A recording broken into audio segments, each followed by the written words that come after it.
The sound came first, not the announcement overhead, not the rolling wheels of 1,000 suitcases across polished floors, not the low, constant hum of a building designed to move 80,000 people through it every single day without stopping.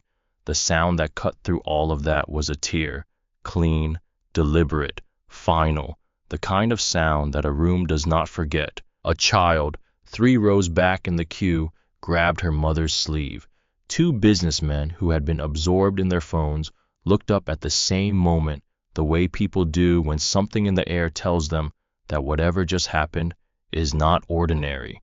A woman near the back of the line made a small sound, somewhere between a gasp and a held breath. And at the Diamond First check-in podium of Terminal 3 at O'Hare International Airport on a Tuesday morning in January, when the temperature outside was 11 degrees and the sky was the particular gray of a city that has stopped pretending winter will end soon, Vivian Strell stood with both halves of a cream-colored card held out at arm's length, fingers pinched at the corners, the way a person holds something they found on the floor and are not entirely sure they should be touching. Her expression was not angry. It was composed, almost serene, the expression of a professional who has just handled a distasteful situation with practiced efficiency and who wants the room to know it.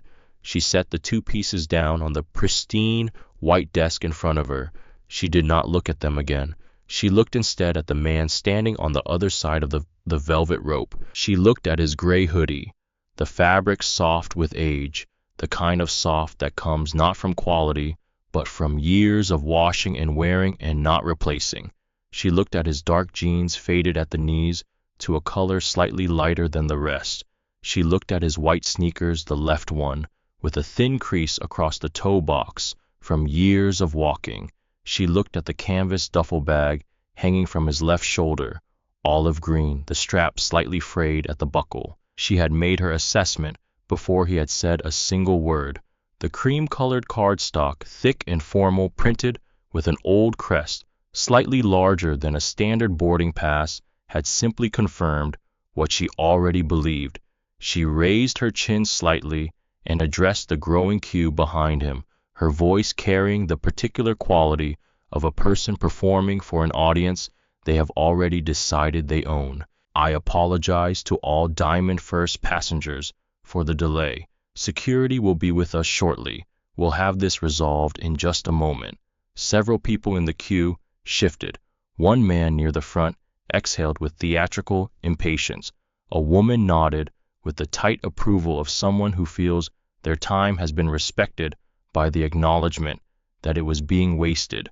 The man in the gray hoodie had not moved. He stood at the rope with his hands at his sides, his canvas bag resting against his hip, his face carrying an expression that Vivian Strell would spend a great deal of time thinking about in the weeks that followed.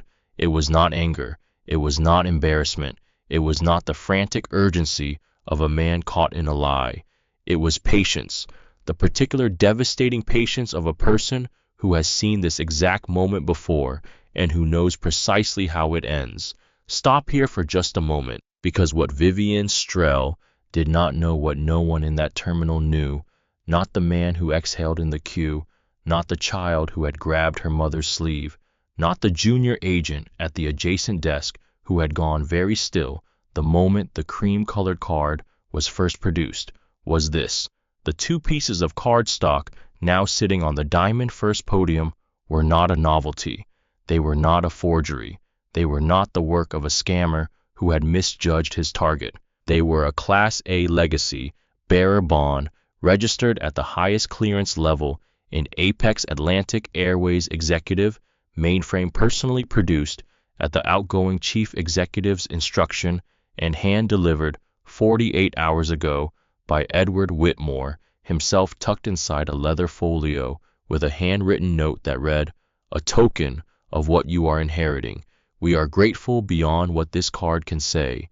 E.W." And the man standing on the other side of the velvet rope, the man in the gray hoodie with the scuffed sneakers and the frayed duffel bag and the particular patience of someone who has been here before, was, as of midnight tonight, the majority shareholder, lead investor, and effective owner of every gate, every plane, every uniform, and every velvet rope in this terminal. He just had not said so yet. His name was James Caldwell. He was 44 years old. He did not look like a man who had wired $380 million into an escrow account 4 days earlier. This was not an accident. He had made that transfer on a Thursday morning, sitting at a corner table in a small coffee shop on the west side of Chicago's Loop District at 8:43 in the morning, wearing this exact hoodie, reviewing the final confirmation on an encrypted tablet before folding it into his bag and walking out into the January wind without telling anyone where he was going next. The acquisition of Apex Atlantic Airways, 61 years old, 408 routes, 11,000 employees, and slightly under $1 billion in accumulated debt that Caldwell Harmon Capital was about to absorb, had been structured with deliberate anonymity. 6 months of negotiations conducted entirely through intermediaries, documents filed under holding company names, the buyer's identity protected at every stage until the ink was dry. The only physical evidence connecting James Caldwell to Apex Atlantic, the only piece of paper in the world that said these two things belonged together, was the founder's pass that Edward Whitmore had delivered to his hotel room 2 days ago. That card was now in 2 pieces on Vivian Strell's desk. The acquisition closed in 14 hours. In less than 20 minutes, Vivian would lose the career she had spent 14 years building. Grant Pullman, the senior duty manager, currently making his way across the terminal in response to her call, would lose his in the same conversation. Richard Voss, the freight company CEO, currently standing 3 positions back in the Diamond First queue, would lose $42 million in annual contracts before the flight reached cruising altitude. None of them knew any of this. Vivian was still arranging her expression into the controlled satisfaction of a gatekeeper who has done her job well. Grant was power walking through the terminal with the clipboard energy of a man who resolves situations by choosing a side quickly and defending it loudly.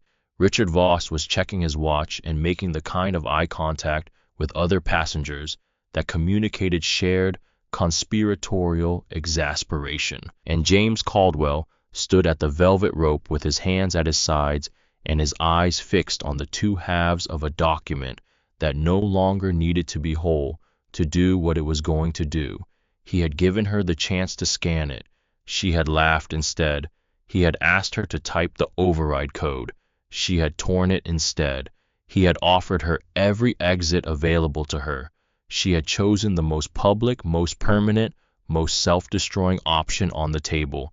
Now let's go back, because to understand why James Caldwell is still standing at that rope without raising his voice, you need to understand who he is, how he got here, and why a man who just wired nearly $400 million into an account is standing in a January terminal wearing his father's canvas bag on his shoulder like it is the most natural thing in the world. James Caldwell grew up on the south side of Chicago, the son of a baggage handler and a public school librarian. He was broad-shouldered, close-cropped hair, going silver at the temples in a way that people sometimes noticed and then found difficult to articulate why it mattered to them. He had the kind of stillness that strangers often mistook for uncertainty, right up until the moment they were close enough to see his eyes, at which point they generally revised their assessment without quite understanding why they felt the need to. He had studied economics at the University of Illinois on a partial scholarship and a significant amount of weekend work. He had started Caldwell Harmon Capital at 32 with his longtime colleague Gareth Lund in a shared office in Wicker Park, with a radiator that only worked on its own schedule and a window that never fully closed against the wind off the lake. They had operated out of that office for 2 years before the first acquisition gave them reason to find somewhere larger. In 12 years, Caldwell Harmon had completed 17 acquisitions across 3 continents. The firm managed assets valued at just under $3 billion. James had been on the cover of one business publication. In a profile he had agreed to reluctantly and spoken during for approximately 40 minutes, in which he was described as the most deliberately invisible, significant investor in American private equity. He had not read the profile when it was published. I had been in Zurich at the time in a meeting that mattered more than the article. I wore the gray hoodie because he liked it. It was comfortable and it was his, and it required nothing from him. He wore the scuffed sneakers because they fit well, and because the crease across the left toe box had been there for 3 years, and he had stopped noticing it. He carried the canvas duffel because it had been his father's, and his father had carried it for 22 years on the tarmac at O'Hare, and it was the most valuable thing James Caldwell owned, not in any market sense, in the only sense that had ever mattered to him. I did not wear a watch. He had been offered many watches over the years, gifts and gestures of partnership from people who believed that the right accessory communicated the right things about a man's relationship to his time, and he had declined all of them. A watch, he had once explained to Gareth, tells the room what you want them to think about your time. James preferred people not to think about his time until he was ready for them to. I had walked into O'Hare's Terminal 3 that morning at 8:47, moved through the space with the unhurried ease of a man who has no performance to give, and approached the Apex Atlantic Diamond First check-in area because that was where his seat was, and he intended to sit in it. He had done this the way he did most things, without announcing it, without preparing the room for it, without giving the space any advance notice of who was walking through it. I had not anticipated Vivian Strell stepping out from behind her podium to intercept him before he reached the desk. He had not been surprised by it either. At the adjacent desk, Nora Beckham, 27, a junior gate agent with 3 years at Apex Atlantic, had glanced up from her screen as James approached the rope. Her eyes had moved to his face, then to the leather folio in his hand, then to the crest on the card he was beginning to extract from it. Something had registered in her expression, a flicker quickly suppressed, the micro-expression of a person who has just seen something unexpected and is deciding in the fraction of a second available to her whether to act on what she has seen. She had seen the reservation. She had pulled up his booking 12 minutes earlier as part of her standard morning manifest review, the task she performed at the start of every shift to familiarize herself with the day's passenger load before anyone arrived. She had seen the flags on the booking. She had seen the 3 notation markers that appeared at the top of the record, the green VIP triangle that she recognized from frequent flyer upgrades, the yellow executive border that she had seen perhaps a dozen times in 3 years on bookings for senior airline staff, and then the third one, the one she had never seen in 3 years, at this desk, a small red designation that sat above the other 2 and read 2 words she had not expected to find in a standard passenger record: owner clearance. She had read it 3 times before she understood what it was telling her. Then she had read it a 4th time to make sure she was reading what she thought she was reading. She had said nothing, not yet, but her hand had moved to her keyboard and stopped resting on the keys without pressing them, and she had watched Vivian step out from behind the podium, and she had not looked away from what was unfolding in front of her. Apex Atlantic Airways was 61 years old and had been dying quietly for 5 of them. It was a legacy American carrier founded in the early 1960s by a consortium of Midwestern businessmen who believed that air travel should feel like an occasion rather than an inconvenience, and who had the capital and the conviction to build an airline around that belief. For decades, it had delivered on that promise with remarkable consistency. Its first-class cabins had been written about in travel publications, the way great restaurants are written about in food magazines, with the kind of reverent detail that suggests the writer is trying to convey an experience that resists description. Its staff training program had been studied and partially adopted by 4 other domestic carriers. Its customer satisfaction scores had led the industry for 9 consecutive years during the 1990s, a streak that had become part of the company's internal mythology, the standard against which everything since was measured and found wanting. Then the world shifted beneath it. Budget carriers hollowed out the mid-market with a ruthlessness that the legacy airlines had not anticipated and could not match without destroying the things that had made them worth choosing. Fuel costs climbed in ways that the financial models had not adequately prepared for. A leadership transition went badly when the board chose the wrong person and spent 2 years discovering it, and then another transition went worse when they overcorrected, and then 2 years of near zero revenue left Apex Atlantic in a condition that the board's internal communications describe with the deliberate understatement of people who are trying not to panic as deeply challenged.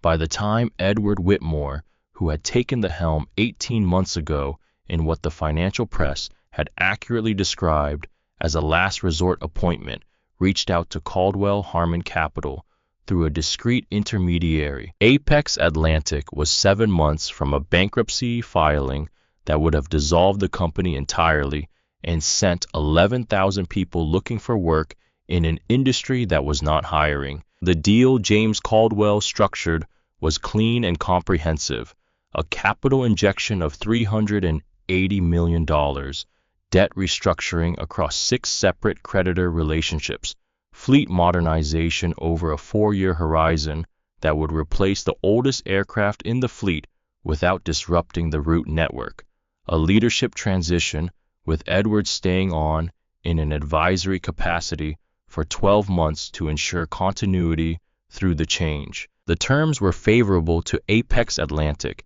in ways that surprised the board, who had expected the buyer to extract maximum concessions from a company with no leverage. James had made them favorable deliberately and not out of sentimentality. He was not acquiring the airline to break it apart and sell the pieces to the highest bidder. He was acquiring it to fix it. That distinction, the difference between an acquirer who sees assets and an acquirer who sees a company, had been the reason, more than any financial term on any page of the agreement, that the board had chosen Caldwell Harmon over 3 other bidders with deeper pockets and less interest in what happened to the 11,000 people who worked there. The founder's pass was not supposed to look like a modern boarding pass. It was never intended to. It was a relic, a beautiful and deliberate relic from an era when Apex Atlantic issued physical documents on cardstock, thick enough to feel like it meant something, because the people who ran the company in those years understood that meaning was partly a physical experience, that the weight of a document in your hand communicated something about the seriousness of what the document represented. The cream-colored paper was the same weight as a formal wedding invitation. The crest embossed in the upper left corner, Apex Atlantic's original 1960s design, a stylized wing arcing over a compass rose in the way that suggested both movement and orientation, had been pressed into the card with a die that no longer existed in the company's current production facility. The dimensions were slightly larger than a standard boarding pass, enough to be noticeable to anyone who handled boarding passes for a living. The print was letterpress, not digital, the individual letters pressed slightly into the surface of the paper in a way that you could feel if you ran a finger across them. Along the lower third of the card ran a specialized barcode of a type that had not been used in standard boarding pass production for 15 years, but remained active in the legacy sections of Apex Atlantic's mainframe, and directly below it, in small but clearly legible, type a 12-digit alphanumeric override code. On the back, in the same letterpress font, Apex Atlantic Airways, Founders Access Document, Bearer, Class A clearance, unlimited first-class access, all routes, no restriction. Registered Apex Atlantic Executive Mainframe, Level 1 Protocol. 3 passes had ever been issued. The first 2 had gone to founding board members, who had both died in the 1990s. This was the third produced at Edward Whitmore's personal instruction by the one remaining employee in the company's documentation department who knew how to operate the letterpress equipment registered in the mainframe 48 hours ago, delivered to James's hotel room by Edward's own hand in a leather folio with a note written in the careful, slightly formal handwriting of a man who had been composing business correspondence by hand for 40 years. Any competent gate agent who looked at the barcode would know what it was. The format was archaic but not unknown, and anyone with 3 or more years at the Diamond First desk would have encountered references to the legacy clearance system in their training materials, even if they had never seen it activated. Any agent who entered the 12-digit code into their terminal would receive an immediate, unambiguous system response that confirmed the bearer's identity and clearance level in language that left no room for interpretation. Vivian Strell had not looked at the barcode. She had not entered the code.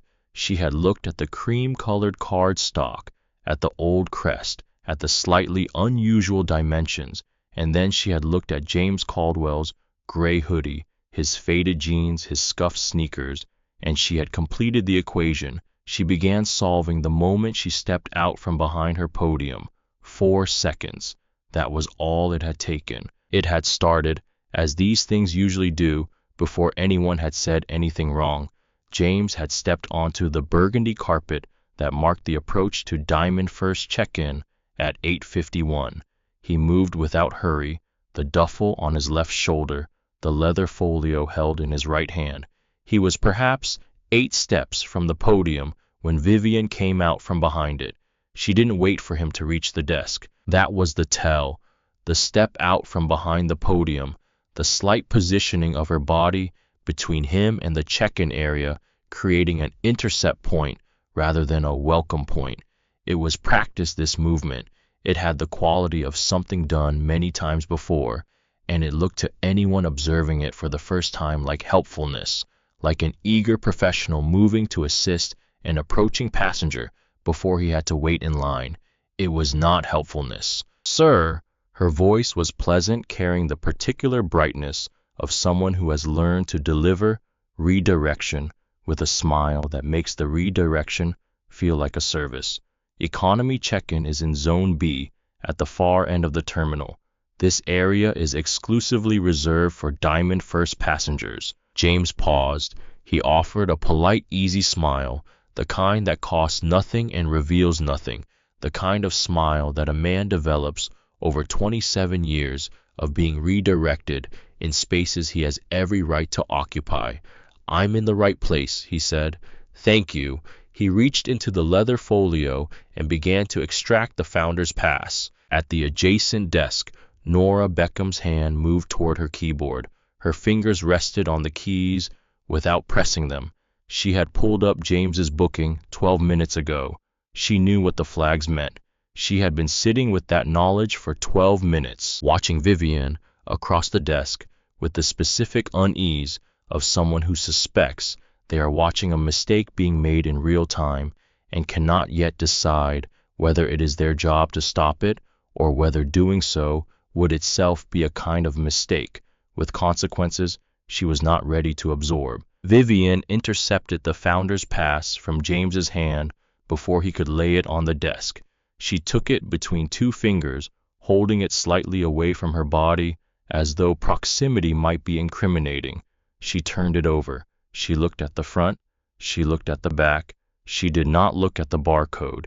She did not look at the alphanumeric code printed clearly on the reverse. She looked at the cream-colored cardstock, the old crest, the unusual dimensions, and then she looked at James's gray hoodie, his faded jeans, his scuffed sneakers, and she completed the equation she had started solving 4 steps before he reached the desk. She held the card at arm's length and turned toward the adjacent desk. "Nora," her voice had shifted registers, still professional, but now carrying the particular warmth of a senior colleague inviting a junior one to share a moment that the senior colleague has already decided the meaning of.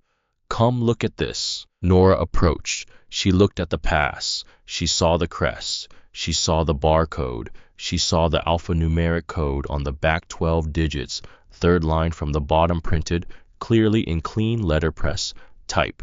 She opened her mouth.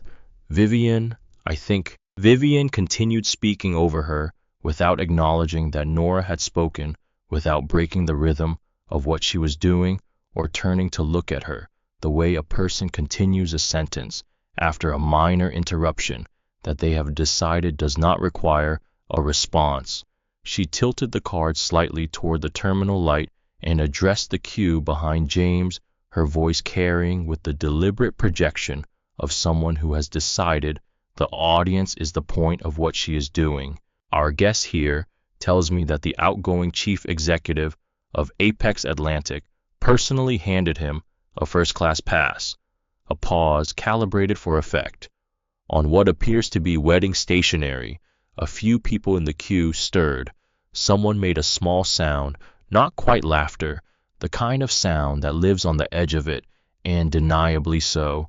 Two people exchanged a glance. Nora's mouth closed. She looked at the back of the card, at the override code, 12 digits, third line, from the bottom, exactly as legible as it had been the first time she saw it. She looked at James. He was watching her, not Vivian, her.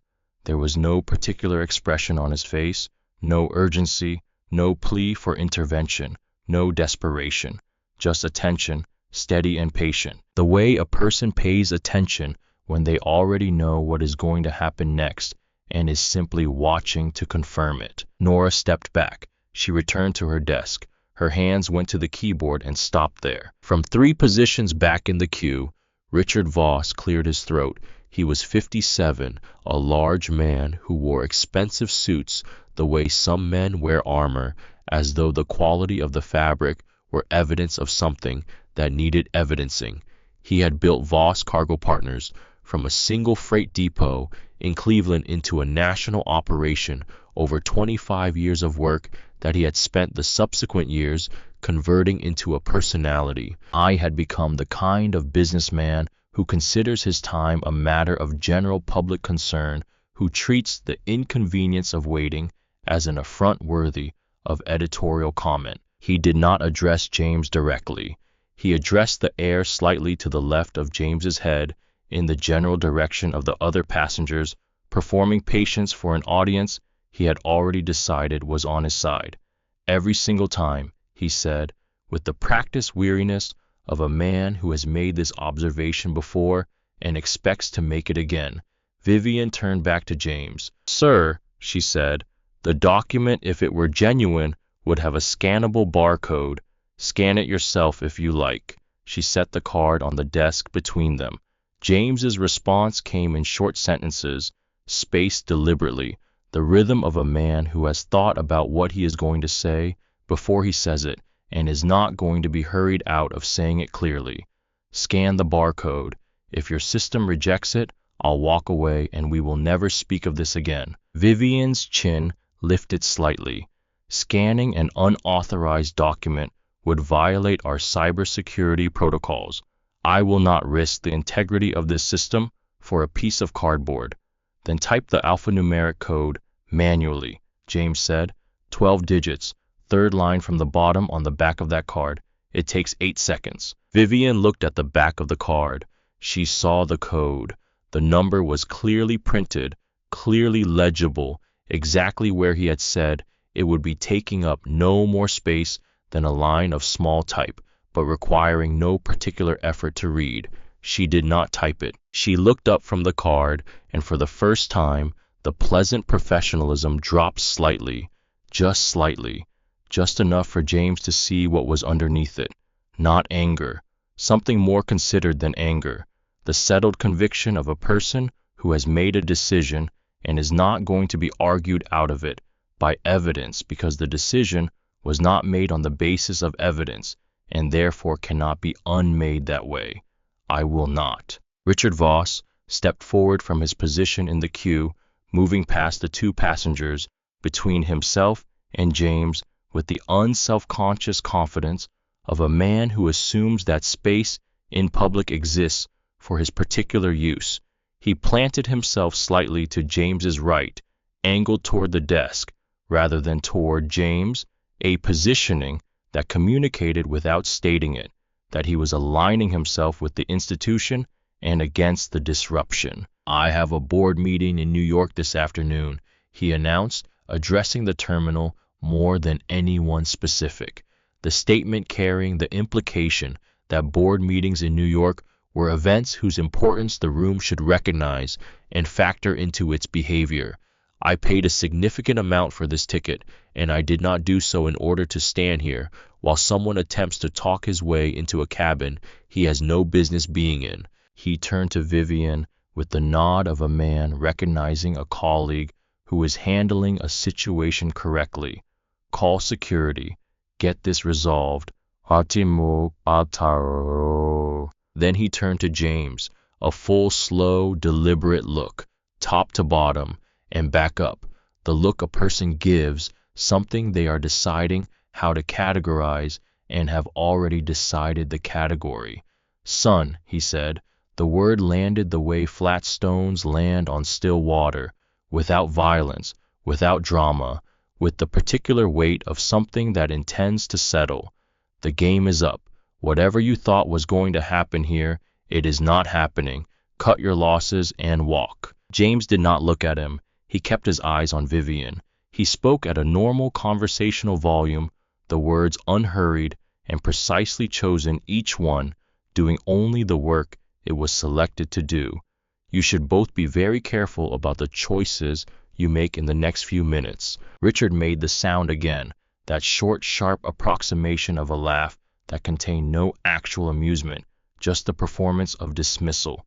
He spread his hands toward the other passengers, including them in the observation-making witnesses of them. "Is that a threat?" A man in a hoodie threatening gate staff at Diamond First. He shook his head slowly with the measured disappointment of a man who expects the world to be a certain way and is rarely surprised when it confirms his expectations. "Remarkable." Two passengers near the front of the queue smiled. One of them shifted slightly, not quite comfortable, but not uncomfortable enough to say so. Across the terminal, in the waiting area adjacent to the Diamond First section, 15 meters from the velvet rope, Cassidy Marsh had been sitting with a coffee for 20 minutes, killing time before her own departure when the exchange at the podium caught her attention. She was 31, a travel content creator with 180,000 followers across 3 platforms, and she had watched the entire sequence from the beginning, from the moment Vivian stepped out from behind her podium, from the way she had held the card like something that might contaminate her, from the inventory of James's clothing that Vivian had conducted before he had said a word. Cassidy reached into her bag and found her phone. She opened the camera without announcing that she was doing so. The red recording light blinked on. She did not caption what she was seeing. She did not tell her audience what to think about it. She simply pointed the lens at the podium and held it steady and let the scene exist in the way that scenes exist when someone cares enough to preserve them. At the adjacent desk, Nora had not moved from the position she had returned to. Her hands were flat on the keyboard. The booking was still open on her screen. The 3 notation flags were still there. The words "owner clearance" were still glowing in the red designation field above the other 2 markers. She read them again, for the 5th time, and then again. She thought about what the word owner meant in the specific context of an airline reservation system. Not VIP, which was a courtesy designation. Not frequent flyer, which was a loyalty program status. Not senior executive with preferred booking access, which was an employment benefit. Owner, the word that appears at the top of an organizational chart, the word that goes on the building, the word that in the notation field of a passenger reservation could mean only one thing. She had been sitting with that understanding for 17 minutes now. She had watched Vivian intercept James at the rope. She had watched every step of the exchange, each one moving further from the point where the situation could still be corrected quietly and without consequence, the way a ship moves further from the dock until you can no longer jump across the water. She had watched the moment when she could have spoken up, pass like a doorway she had been standing in front of and had not walked through. She picked up her desk phone. She put it down without dialing. She opened her mouth. Vivian's eyes cut to her across the desk. The look was not violent. It was not even explicitly threatening in a way that could be named.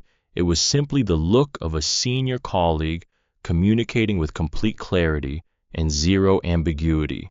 The look that does not require words because it has been used enough times that everyone who receives it understands exactly what it is saying. I see what you are about to do.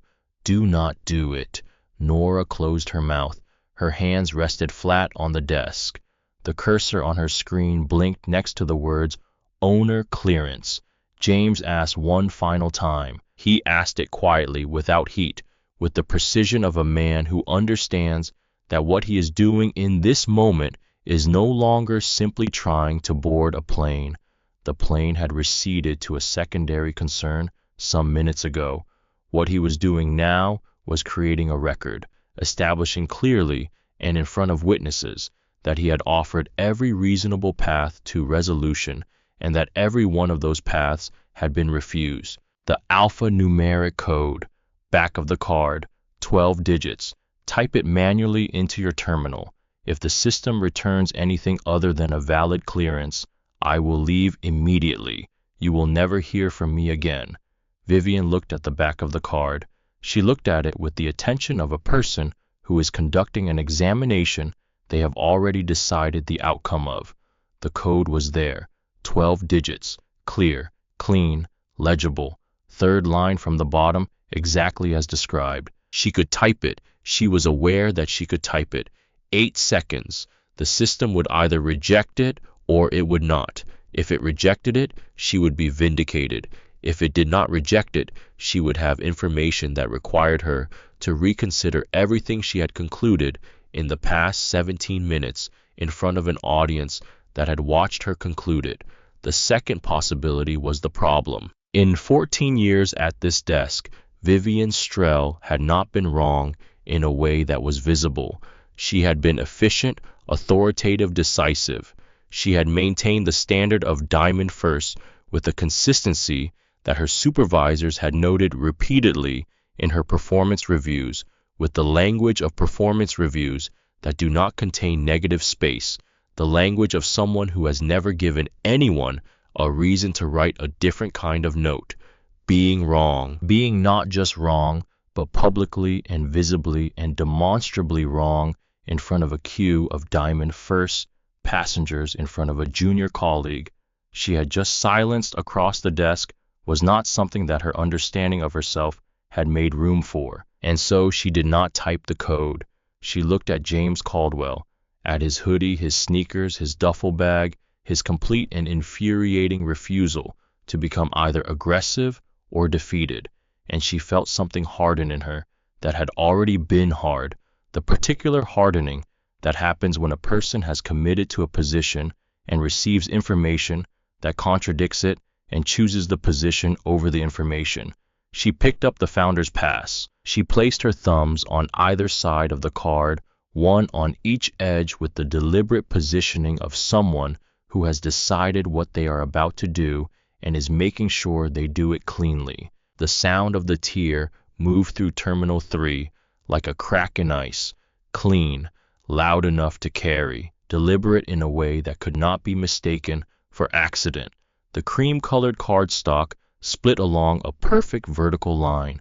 The barcode separated into two useless halves. The alphanumeric code divided cleanly at the 7th digit. 3 people in the queue made audible sounds. The child 3 rows back grabbed her mother's sleeve. 2 men who had been watching exchanged a glance that communicated something they had both understood and would not put into words. Cassidy Marsh's phone captured the entire moment.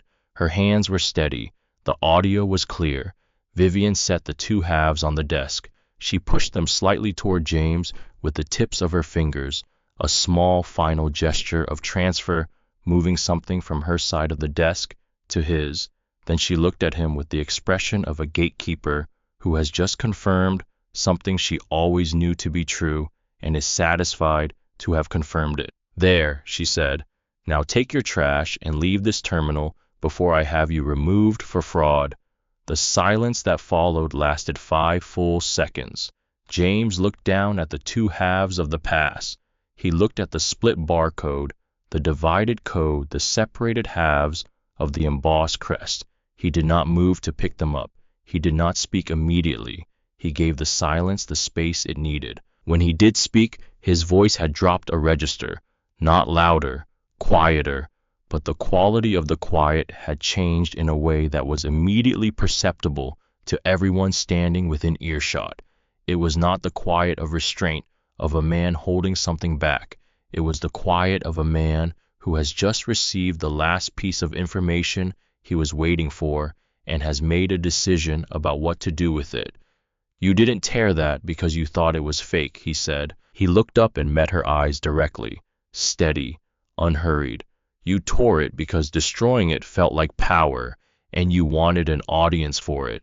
He turned his head slowly and looked at the people in the queue, at the phones that had been raised, more of them now than before, more than he had noticed when he first approached the desk. "You have one. There is a particular kind of patience that does not come from temperament. It is not the patience of a calm man. It is not the patience of a man who does not feel the heat of a room closing in around him, who does not notice the eyes on his back, who does not register the precise weight of being told in front of witnesses that he does not belong somewhere he has every right to be. It is not the patience of a man for whom these moments are costless. It is the patience of a man who learned a long time ago in a different part of this same airport from a man in a brown polyester suit who was smarter than anyone in that room gave him credit for that. Losing your composure in a moment like this one does not make the moment smaller. It makes the other person larger. James Caldwell had been 17 years old the first time he understood that, and he had spent 27 years since then understanding it more completely, in more rooms, at more desks, in more conversations that began with someone looking at his clothing before they looked at his face. It was December, 27 years ago. The arrivals hall of Terminal 3 at O'Hare was decorated with the kind of aggressively cheerful holiday lighting that manages to be festive and slightly melancholy at the same time, the combination that happens when cheerfulness is institutional rather than felt. James had been standing in that hall for 40 minutes with his school backpack on the floor beside him and a vending machine coffee going cold in his hand, watching the arrivals board cycle through its updates, waiting for a man he had not seen in 3 weeks. His father, Walter Caldwell, was flying back from visiting family in Georgia.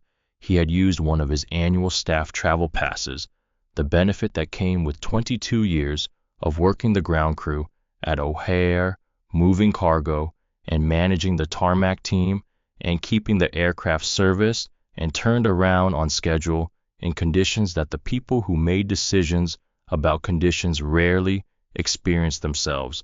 The staff travel pass was one of the small dignities the job provided. Not many, but that one was real, and Walter used it carefully, the way a person uses something they have earned and intend to keep earning. James had seen his father come through those arrivals doors before. He had always walked out of them in a particular way, not hurrying, not performing, just moving through the space with the quiet self-possession of a man who understood his own value and had no interest in demonstrating it to strangers.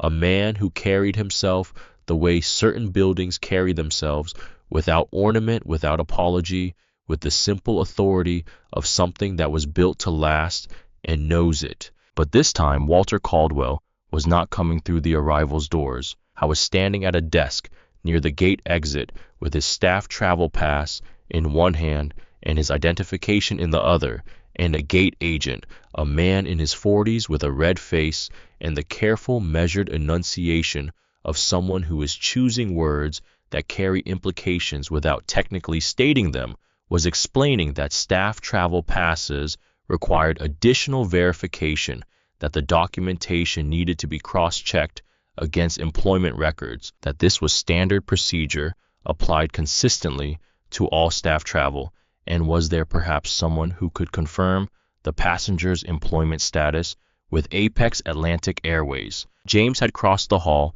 and stood beside his father without being asked. Walter had glanced at him. The look said everything it needed to say without a single word. The complete compressed communication of a father to a son in a moment that the father has navigated before and the son has not. Stay quiet. Let me handle this. Watch. I have been a ground crew supervisor at this airport for 22 years, Walter said, addressing the gate agent with the patient clarity of a man who has said reasonable things to unreasonable people for a very long time and has not yet stopped believing that reasonable things are worth saying even when the saying of them is more demonstration than communication. My employee number is on the document. The flight details are on the document. I am happy to wait while you call the HR line if that is what is needed to confirm it. Yeah. The gate agent looked at the document. He looked at Walter's brown polyester suit, the shoulders slightly too large because the money for a better fit had gone somewhere more important.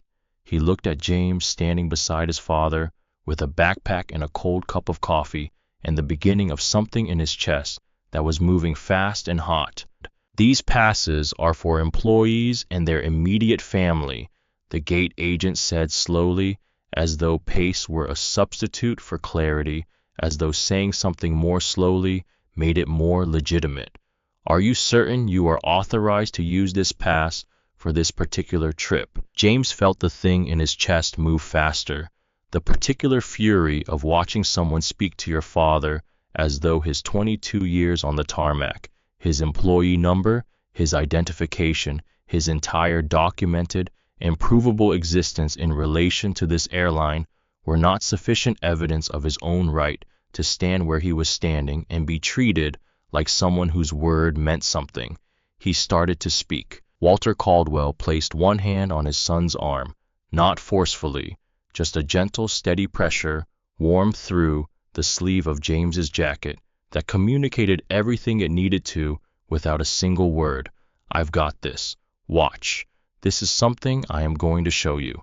Walter turned back to the gate agent, and he did something that James would spend the next 30 years returning to in his mind, turning it over, examining it from different angles, trying to understand the full architecture of what it required.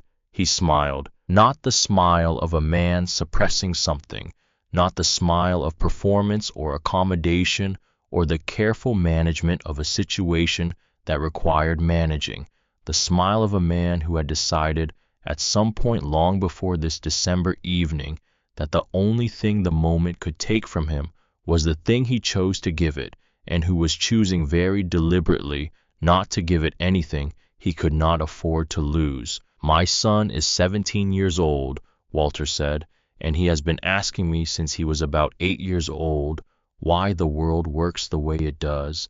I have been telling him that the best answer I know is to keep asking. So let's both be patient. Let's figure this out, and when we do, I will have something useful to tell him. They waited 40 minutes in that arrivals hall. 2 supervisors were called. 1 phone call was made to the HR line. 1 apology was eventually offered that did not quite reach the level of genuine acknowledgement, but was better than nothing, which is what it had briefly seemed like they might receive. Walter Caldwell got through. He did not raise his voice once during the entire 40 minutes.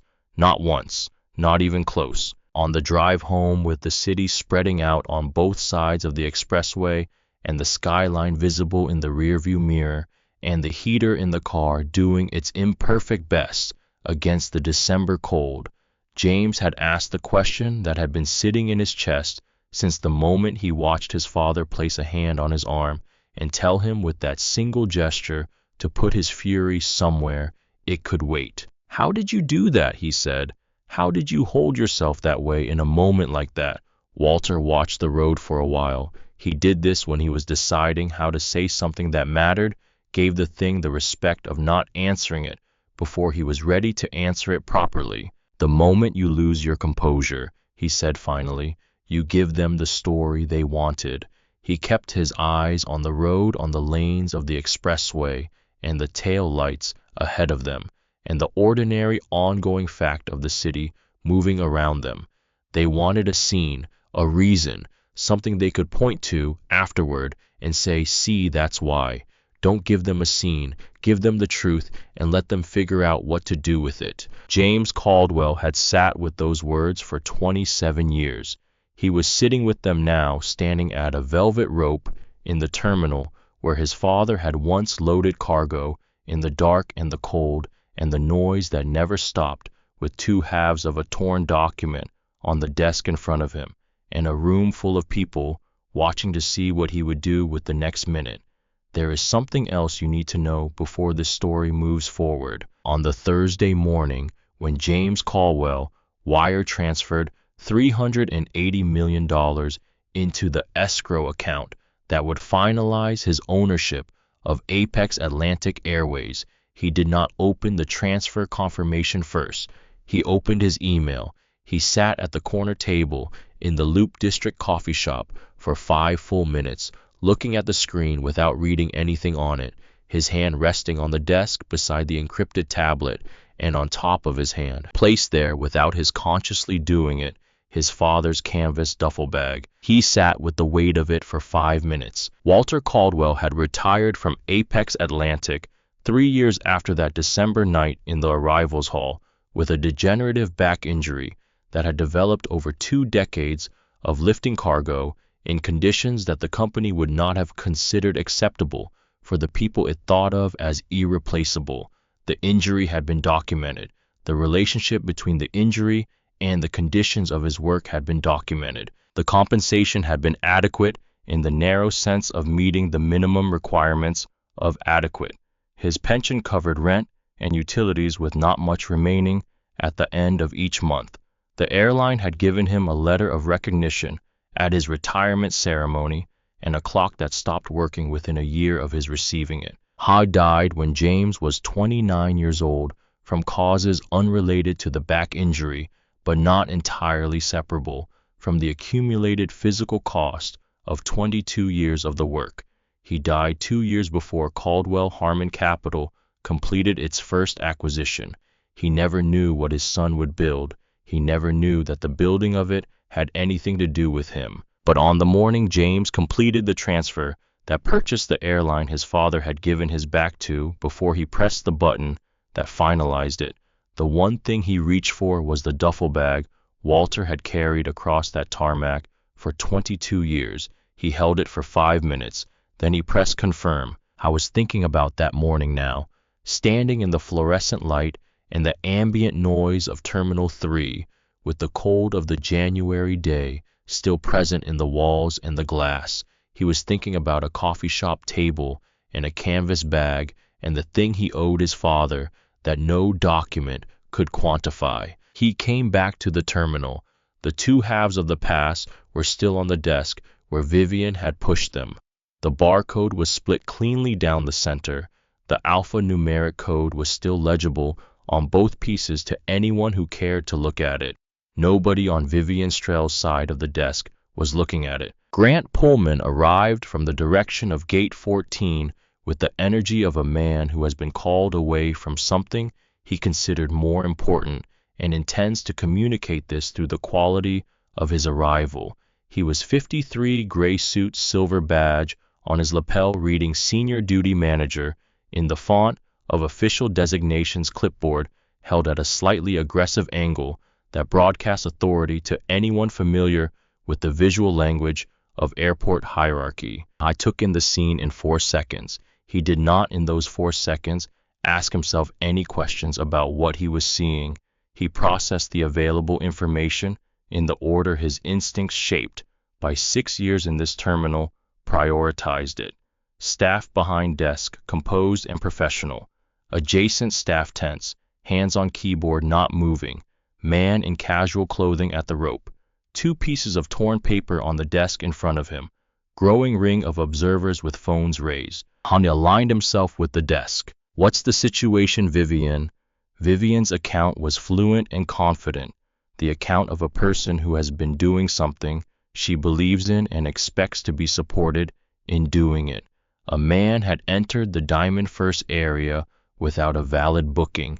He had produced what appeared to be a fraudulent document when challenged. He had become increasingly aggressive when she declined to process it. He was now refusing to leave. Grant turned to James. He did not ask for James's account. He looked at the hoodie. He looked at the duffel bag. He looked at the torn paper on the desk.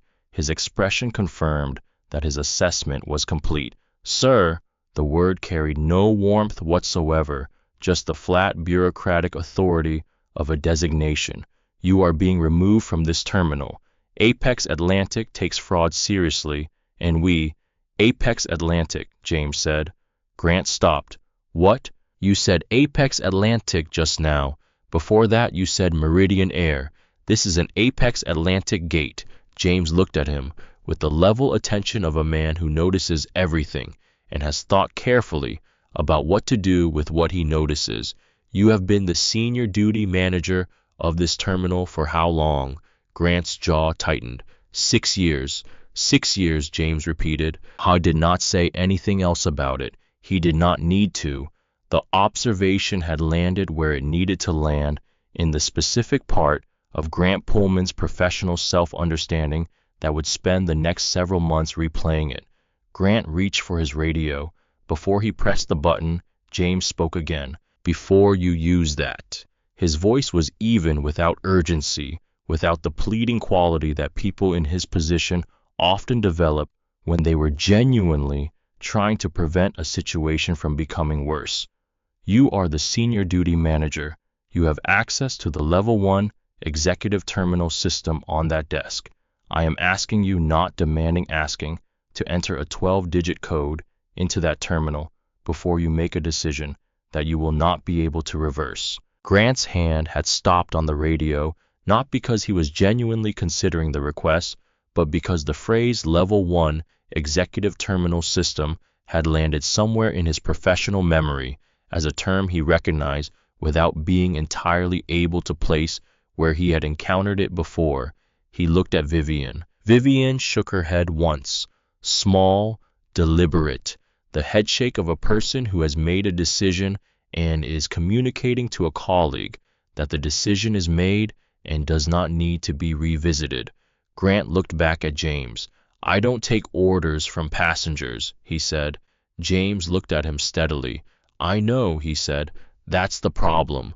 Grant pressed the button. 2 officers arrived 2 minutes and 40 seconds after the call.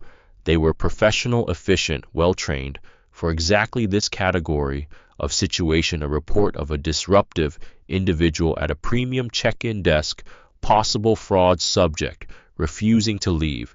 The taller officer, mid-30s, name badge reading. Peacroft took in the scene and moved directly to James. He placed one hand on James's left shoulder, not with force, not yet, but with the firm directional pressure of someone communicating that movement in a specific direction is expected. Let's step away from the desk, sir. Easier to sort this out somewhere quieter. James did not step away. He looked down at the hand on his shoulder with the kind of patient, deliberate attention someone gives to a thing they are deciding how to respond to, examining it without hostility and without yielding. Remove your hand, he said. Please. Officer Croft did not remove his hand. He tightened the grip slightly, shifting from directional to controlling. Grant stepped forward, his voice recovering some of its earlier authority now that the visible presence of the officers had restored it. Sir, you are being placed under investigative hold for suspected fraud and trespassing. If you do not comply with the officer's instructions, you will be restrained and taken to the holding facility. From behind the desk, Vivian's composure had fully reassembled itself into the form it had been in at the beginning of the encounter. She looked at James with an expression of such clean, conclusive satisfaction that it briefly made Nora Beckham, watching from 2 feet away, feel something physical in her chest that she did not immediately have a word for. "You can make your phone call from the holding cell," Vivian said. It was the last thing she said before everything changed. At her desk, Nora Beckham had been watching all of it. She had watched Grant arrive and align himself with the desk without asking James a single question, without treating the situation as something that might have two sides worth examining. She had watched the officers come. She had watched the hand go onto James's shoulder. She had watched Vivian's expression move through its phases and arrive at that particular satisfaction, the satisfaction of a person who has been told by events that they were right and is now waiting for the final confirmation to be delivered. And she had looked at her screen, owner clearance. The words had not changed.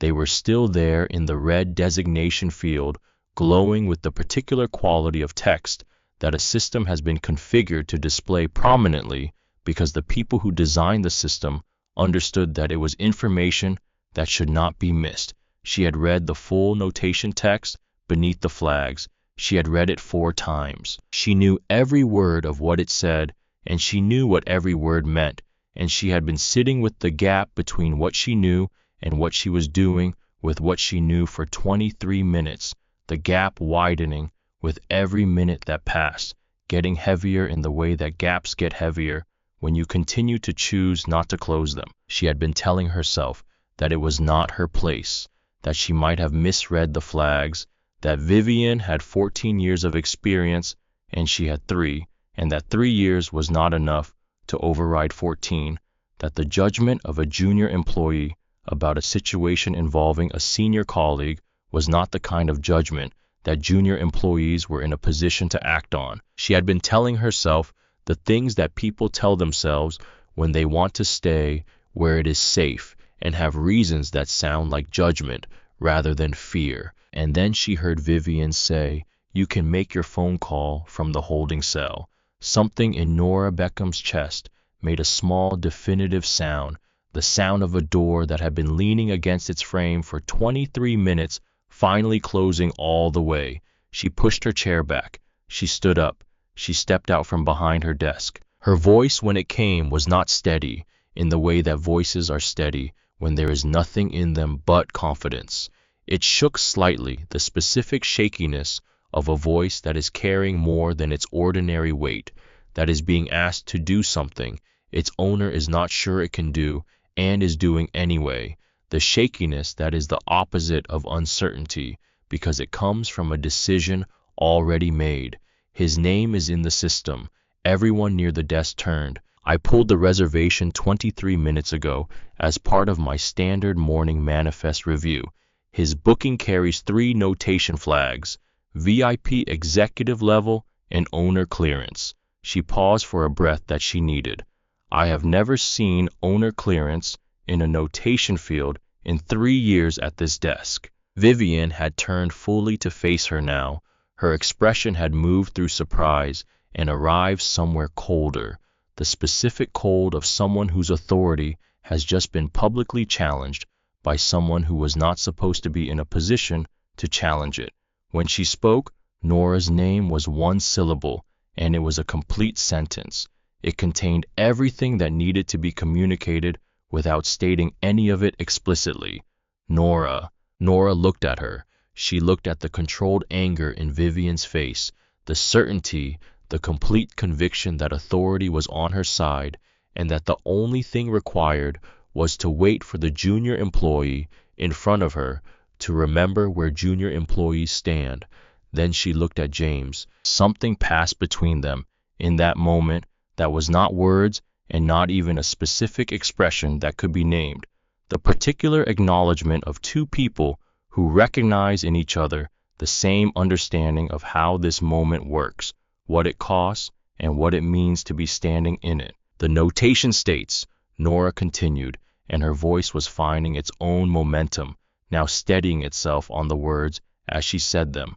"Do not detain, do not redirect, provide immediate boarding priority, escalate immediately to executive operations and legal if bearer encounters any difficulty at any apex Atlantic point of contact. She stopped. She let that land. Those are not the flags on a fraudulent booking. I don't know exactly who this man is, but I know what those flags mean. And I know that this man belongs at this gate. Bien, girl. You will go back to your desk right now, Vivian said, or you will not have a desk to go back to. Nora looked at her for a long moment. Then she nodded slowly, accepting the information, processing it, deciding what to do with it. Fire me after, she said, but run the code first. The queue had gone very still. A woman near the front had lowered her phone, not to stop filming, but because she was holding her breath and did not want to move. Richard Voss, 2 positions back, said nothing. For the first time since he had stepped forward into this scene, he said absolutely nothing. He had noticed something about the cameras that he had not been paying sufficient attention to before. He was recalibrating without acknowledging that he was recalibrating. Across the terminal, Cassidy Marsh's clip had been live for 6 minutes. It had been shared 216 times across 3 platforms.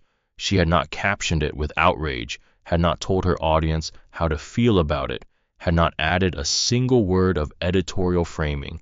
She had posted it with 3 words and let the footage do what footage does when the truth is sufficiently clear and the injustice sufficiently visible and the room is sufficiently public. A travel journalist with a significant professional following had posted, "Can anyone confirm this is happening at O'Hare Diamond First?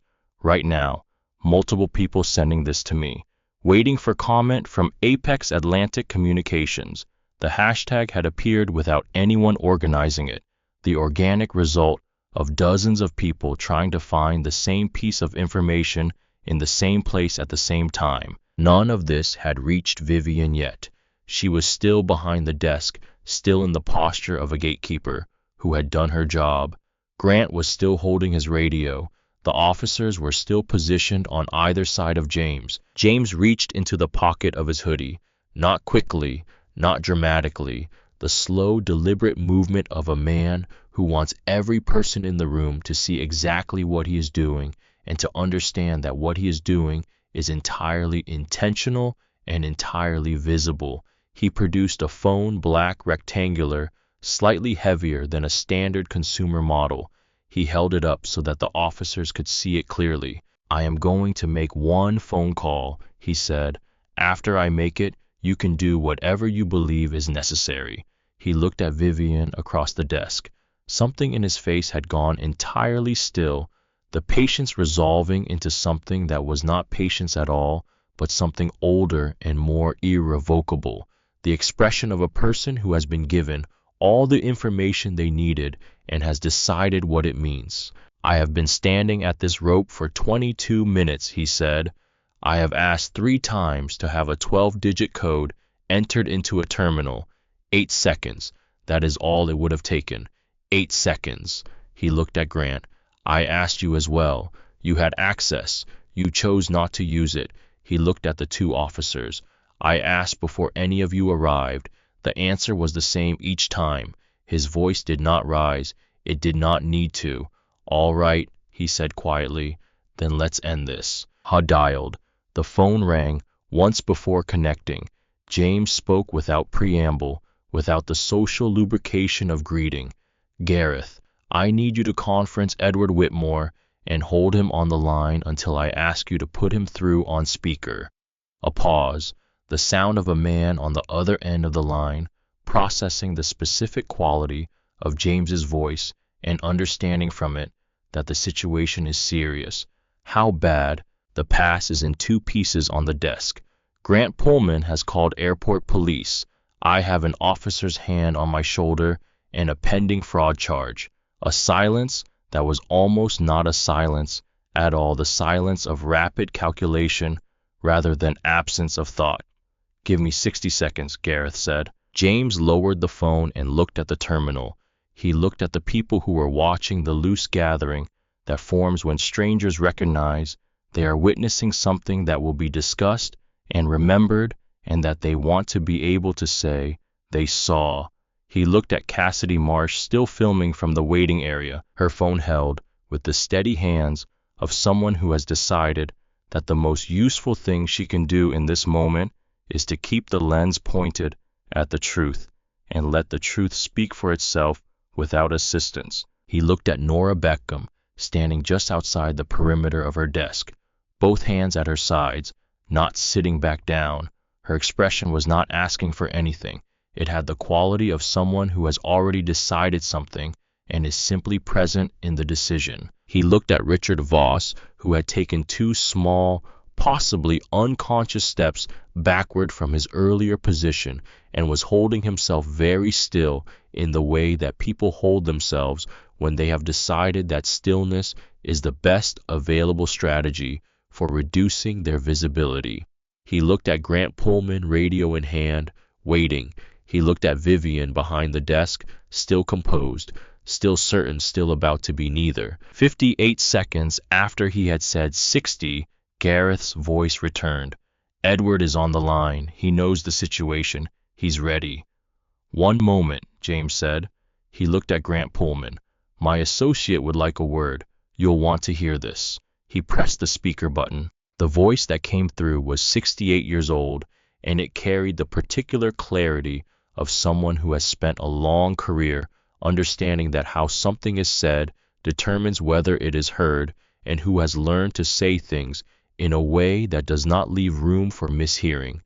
Edward Whitmore spoke the way certain rooms are built, with an authority that does not need to announce itself because it is simply present in every surface. Underneath that authority right now was something those rooms do not often contain, a barely contained fury wrapped in the discipline of a man who was choosing his words very carefully because the words were going to matter for a long time after this particular morning. Is the senior duty manager present? Grant swallowed. This is Grant Pullman, Senior Duty Manager, O'Hare Terminal 3. Mr. Pullman.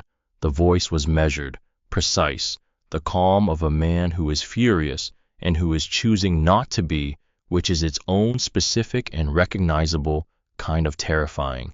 I am Edward Whitmore, Chief Executive of Apex Atlantic Airways. I need to tell you something, and I need you to listen to every word before you take any further action. Do you understand? Yes, sir. The document your gate agent destroyed this morning is a Class A legacy bearer bond. It is registered at the highest clearance level in Apex Atlantic's executive mainframe. It was not a forgery. It was not printed at home. It was produced by this company's own documentation department at my personal instruction, and it was delivered to its bearer by my hand in person 48 hours ago. A pause. The terminal was completely silent in a way that large public spaces are almost never silent, every ambient sound receding as though the building itself understood something important was being said. The man standing in front of you is James Caldwell, founder and managing partner of Caldwell Harmon Capital. Another pause, shorter, denser, with more weight in it. As of midnight tonight, James Caldwell is the majority shareholder, lead investor, and effective owner of Apex Atlantic Airways. The silence afterward had physical weight. It occupied the space. He owns the planes, Mr. Pullman. He owns the terminals. He owns the uniforms your staff are wearing. He owns the gates, the lounges, the routes, and the roster. A final pause long enough to be deliberate.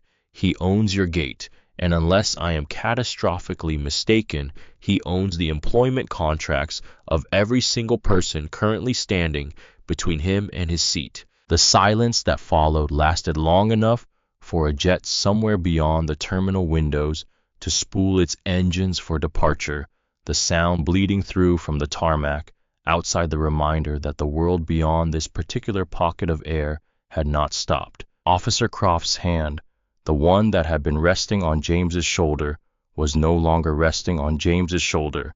It had been withdrawn quietly at some point during Edward's second sentence with the self-effacing speed of a trained professional who has identified the most hazardous place to be standing and removed himself from it. Grant Pullman's clipboard was no longer held at any particular angle. It hung loosely from one hand as he stared at the phone with the look of a man watching a structure he has lived inside for 6 years reveal itself to be the wrong kind of permanent.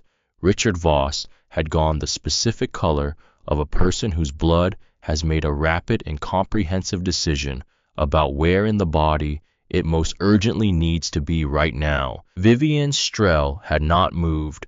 Her hands were still on the desk, equidistant from the two halves of the founder's pass. Her mouth had opened slightly. Her face had not yet arrived at an expression, because none of the expressions available to her had been designed for this particular moment.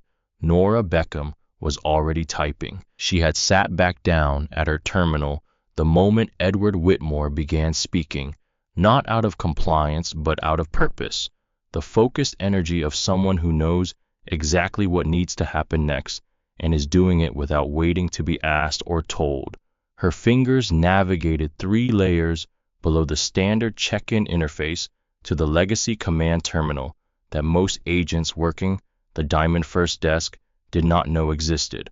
She had found it 2 weeks into her job during a slow afternoon when she had been exploring the system out of curiosity and had filed it in the part of her memory that held things she did not yet have a reason to use. She entered the 12-digit alphanumeric code from memory. She had read it off the card 12 times in the past 25 minutes. She knew every digit in order. She pressed enter. The screen populated. She read it aloud, her voice carrying across the desk and into the surrounding space with the deliberate clarity of someone who understands that every word is going to be heard by everyone present and has decided that this is exactly as it should be. James Caldwell, Caldwell Harmon Capital, Founders Pass Bearer, Executive Class A Clearance, Seat Assignment, Row 1 Full Suite Forward Cabin. She paused. Notation Owner Designate, Acquisition Pending Confirmation, Midnight Central Time.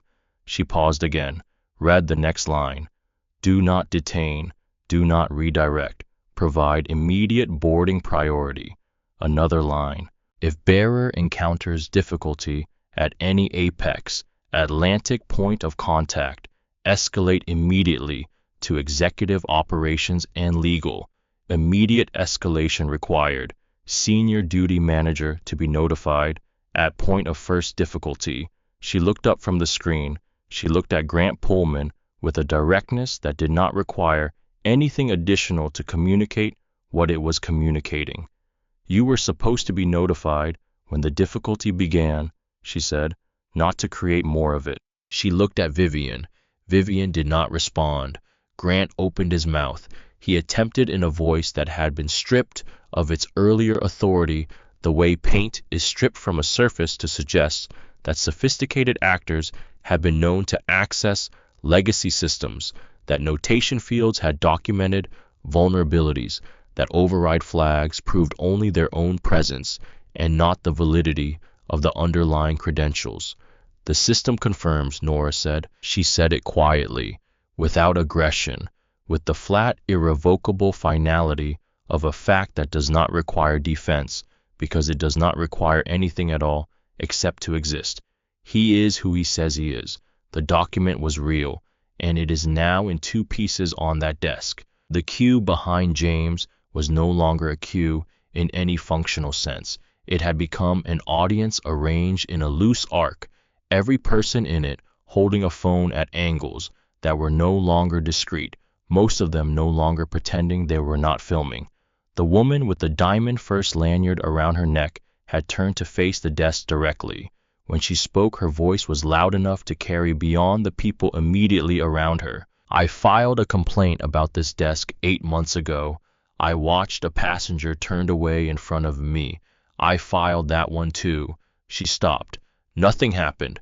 A man near the back of the former queue, in his 60s, with the look of someone who has been through this airport enough times to know its personnel by sight and its rhythms by memory, said to no one specifically, I have watched this desk for 2 years. This is not the first time. It is just the first time anyone was filming. Cassidy Marsh's clip had now been viewed 4,200 times and shared over 900 times across 3 platforms. Tyler Marsh, her partner, had opened his own live stream from beside her, and his viewer count had climbed past 2,000. She had not added a word of commentary to anything. She had simply let it exist, which had turned out to be more than sufficient. Richard Voss had noticed the cameras. He had noticed the viewer count visible on Tyler's screen from a distance. His volume and posture had contracted in the way that presence contracts in a room where the acoustics have unexpectedly changed. He was very still now, very quiet, recalibrating without acknowledging that he was recalibrating, which is the particular difficulty of recalibration when you have already performed your position loudly in front of witnesses. James looked at him. Richard felt the look without turning to meet it. He already knew what was coming. He had known it from the moment Edward Whitmore said the word owner, the way you know certain things not because someone has told you, but because the architecture of the moment makes them structurally inevitable, and you recognize the architecture. James reached into his canvas duffel bag. He removed a slim tablet.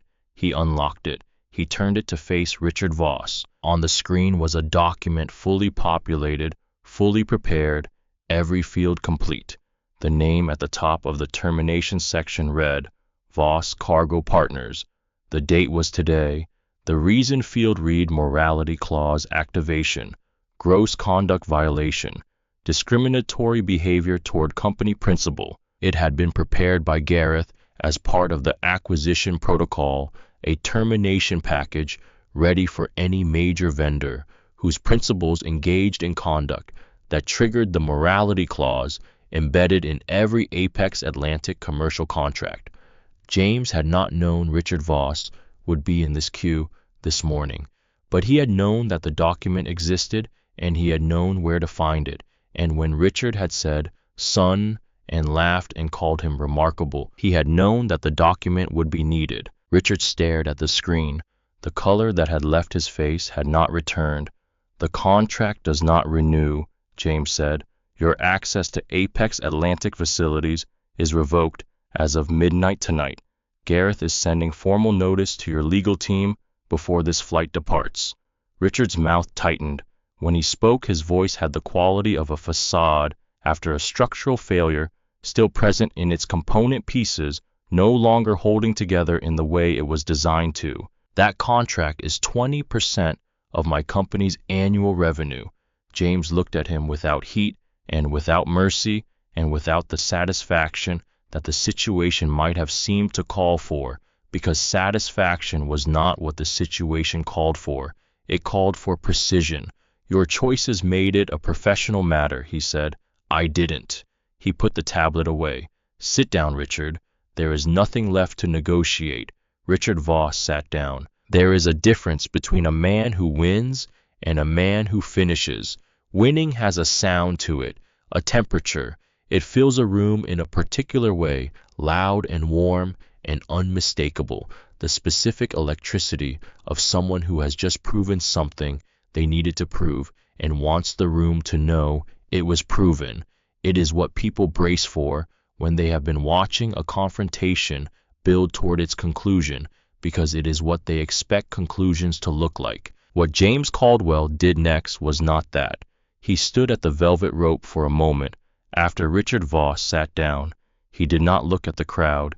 He did not acknowledge the phones or the viewer counts or the hashtag that was climbing through its thousands of mentions in real time on screens across the terminal. He did not absorb the silence the way a man absorbs applause. He simply stood and breathed and looked at the 2 halves of the Founder's Pass still lying on the desk where Vivian Strell had pushed them with her fingertips after she tore them. He looked at them the way you look at something that has already told you everything it has to tell you, and that you are looking at one last time before you decide what to do next. Then he approached the podium. He stopped on the near side of it. He did not lean over it. He did not raise his voice.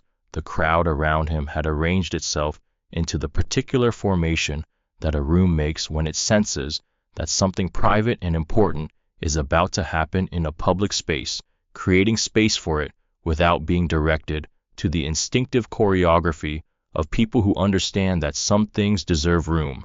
He looked at Vivian Strell. She had not moved from the position she had been in when she tore the card. Her hands were still on the desk, equidistant from the two pieces, as though she had forgotten they were there or could not bring herself to touch them again. Her face had moved through several expressions in the past 4 minutes and had arrived at something that was not quite grief and not quite shock, but contained elements of both: the specific look of a person who has just understood fully and without remaining ambiguity, and without any available exit from the understanding the complete weight of what they have done. The trained composure of 14 years was still functioning at the edges, holding the structural form of her expression together even as the content of it gave way beneath the form. James looked at her for a moment before he spoke. When he did, his voice was level, not cold, not performative, just level the way certain facts are, level the way certain things are simply true and do not require volume to be true. Each sentence came alone with space around it. You did not scan the barcode. He raised his left hand and began counting, not dramatically, without theatrical weight, just precisely one finger at a time. You did not enter the override code. You did not ask for my identification. You did not type my name into your terminal. You did not take 8 seconds to do the one thing that would have told you everything you needed to know. He lowered his hand. You looked at my skin. You looked at my clothes, and you decided the story before I opened my mouth. Everything that came after the performance, for the cue, the announcement over the intercom, the officers, the fraud charge, all of that was theater. You wanted an audience for a removal. You wanted witnesses to the moment a man you had already decided did not belong was escorted out of a building. He let that settle in the silence. Vivian's eyes were filling, not yet spilling, the discipline of 14 years still holding the physical form of her composure together, even as what it was holding collapsed. If I had known, she said, her voice was barely audible, if anyone had told me who you were, I would never have. That is the point, James said. He said it without anger, without heat of any kind, which made it more complete than anger would have been, more final, more irrevocable, because anger contains the possibility of resolution, and what he was saying did not. Not who I am, what I am, a person, a passenger, a man who presented valid documentation and asked you to do your job. He looked at the two halves of the pass on the desk between them. You did not need to know I owned this airline. You needed to know I had a valid document and a reasonable request. That was sufficient. That was all that was ever required of you in this interaction. He was quiet for a moment, giving the words the space they needed. You tore that document not because you thought it was fake. I gave you 3 separate and explicit ways to verify it. 3 times. You tore it because destroying it felt like power, and because you wanted an audience for the moment of destruction. That impulse, that specific impulse, is the reason I now have to rebuild this airline's customer culture from the ground up. He looked at her directly. Not because of you alone, because you were trained and rewarded and evaluated by a culture that taught you that power looks like exclusion, that belonging is something to be rationed by the person behind the desk, that a velvet rope exists to keep people out rather than to mark where service begins. Vivian did not respond. There was nothing left in the architecture of her composure to generate a response with. The structure was intact, but the thing it had been built to hold was gone. James moved his gaze to Grant Pullman. Grant straightened almost imperceptibly, the automatic reflex of a man returning to professional posture before a conversation that some part of him already understood was not going to respond to professional posture. Your function, James said, is investigation and de-escalation. You arrived at a scene. You identified the parties by appearance. You sided with the staff before asking a single question of the passenger. You threatened a man with arrest, invoked fraud charges without one piece of corroborating evidence, and attempted to have him physically removed from the premises. All of it, every step of it, without a single attempt to verify the core claim at the center of the dispute. Grant said nothing for a moment. Then he reached for the badge on his lapel with the fingers of one hand. "Mr. Caldwell, I will resign. Right now, effective immediately." His voice was stripped of everything it had carried when he arrived. "I'll hand this in." "You will not resign," James said.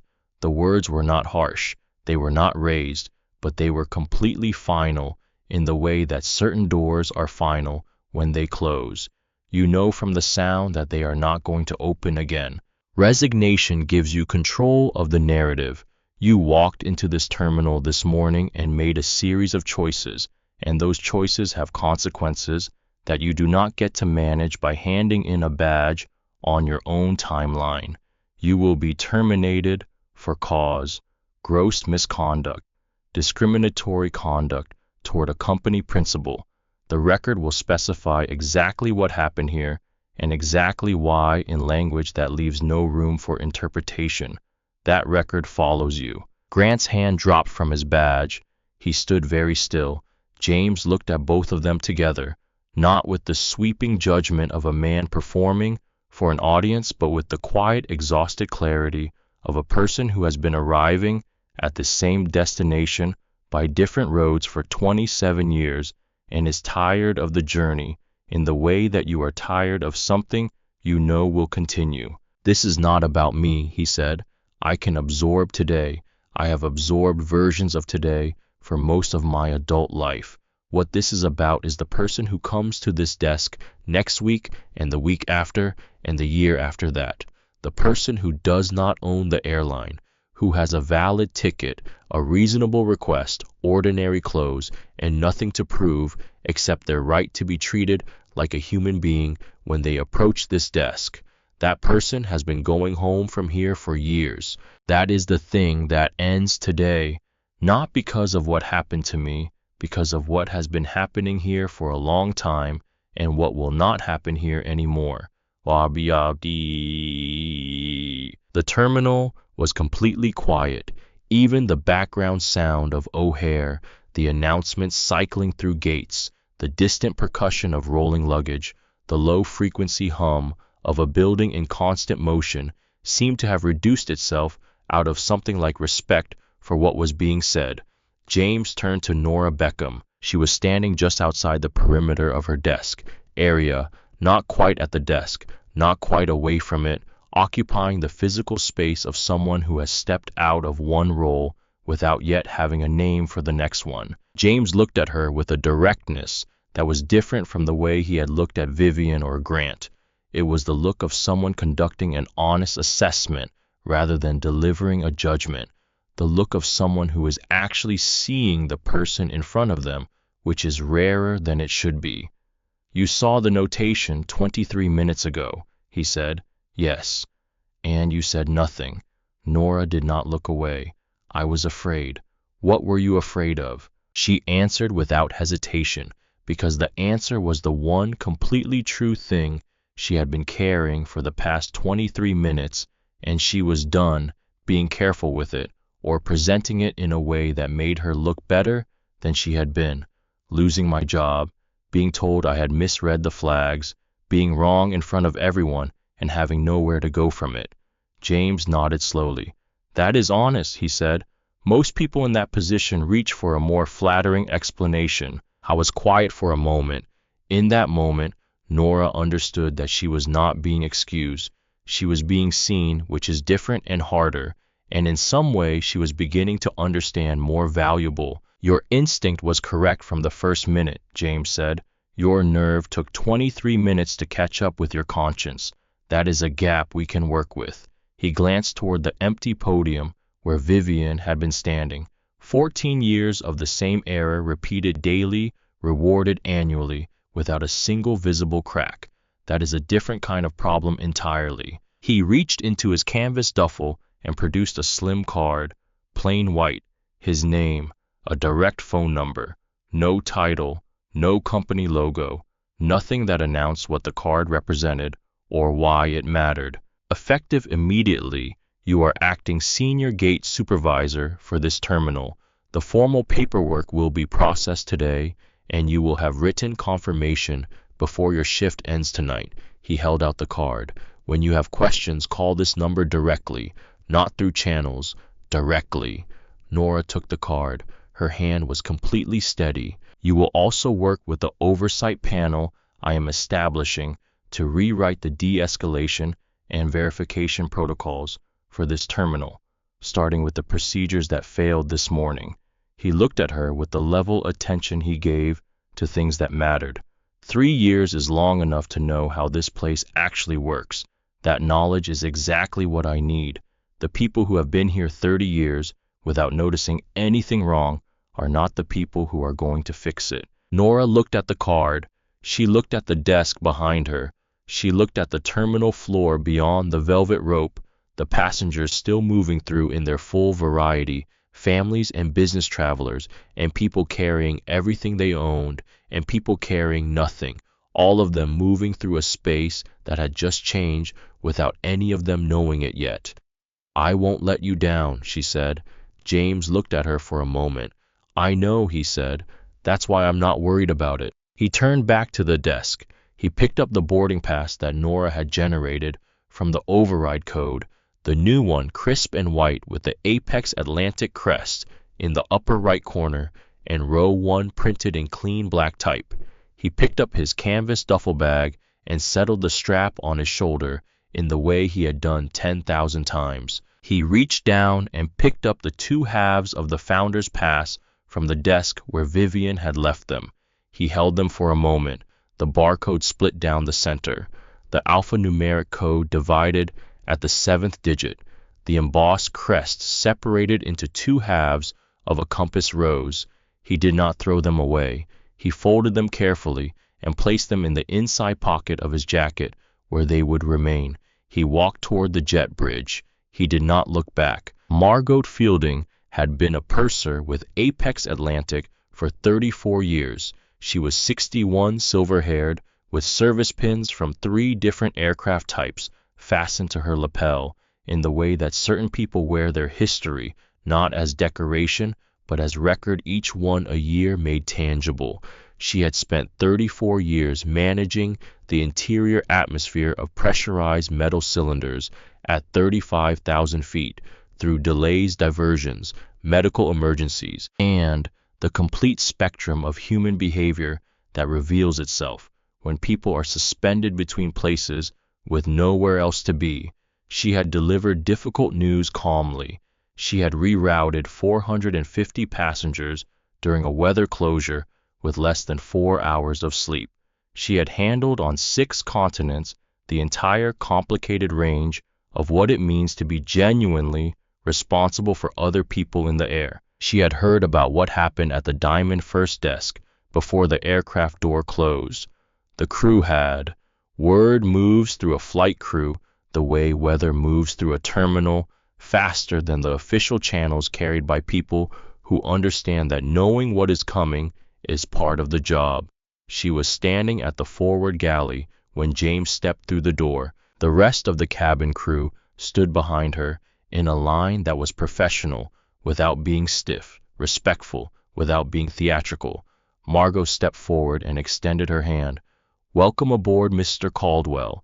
Her voice was warm and direct, carrying no performance in it, just the genuine welcome of a person who has been doing this work long enough to mean it without effort. "I'm Margot Fielding. I'm the in-flight manager on this sector. On behalf of the entire crew, we are glad you are here." James shook her hand. He smiled, a real one, quieter and less guarded than his public expressions, the kind of smile that appears when a person is actually feeling something rather than communicating something. "Thank you, Margot. I'm glad the aircraft is still in one piece after this morning." Margot allowed herself a brief, controlled exhale. "The crew was appalled," she said simply. "We want you to know that." "I do know," he said, "and I appreciate it. but right now I would very much like to sit down. Right this way, she said. They were somewhere over western Pennsylvania, the flight having settled into the particular quiet of a long sector finding its rhythm, the engine steady at altitude and the cabin organized into the specific stillness of people who have given up fighting the fact that they are in the air for a while and have made their peace with it. When Margot appeared at the entrance to James's suite with a pot of coffee and the expression of someone performing a professional task while clearly thinking about something that has nothing to do with coffee. "May I pour, please," James said, "and sit down." She looked at him with the professional assessment of someone deciding whether the invitation is appropriate. "I know the other passengers," he said. "Sit down anyway. I would like to talk to someone who actually works here, not to someone who has read reports about working here." Margot sat on the edge of the leather ottoman across from him, the coffee pot still in her hands, her posture holding the professional upright of a person who has not fully committed to sitting but has not refused either. James looked out the window at the cloud cover, breaking over the geography below. He held his coffee cup in both hands the way his father had always held a mug, wrapped around the warmth of it, rather than held by the handle.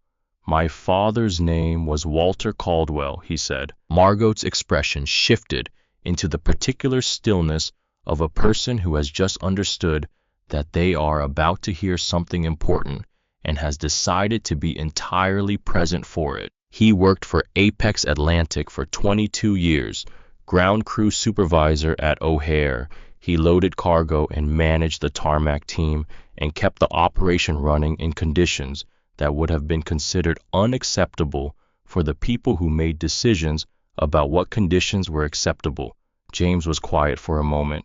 He retired with a back injury that never fully healed. His pension covered rent and utilities. The company gave him a letter of recognition at his retirement and a clock that stopped working within a year.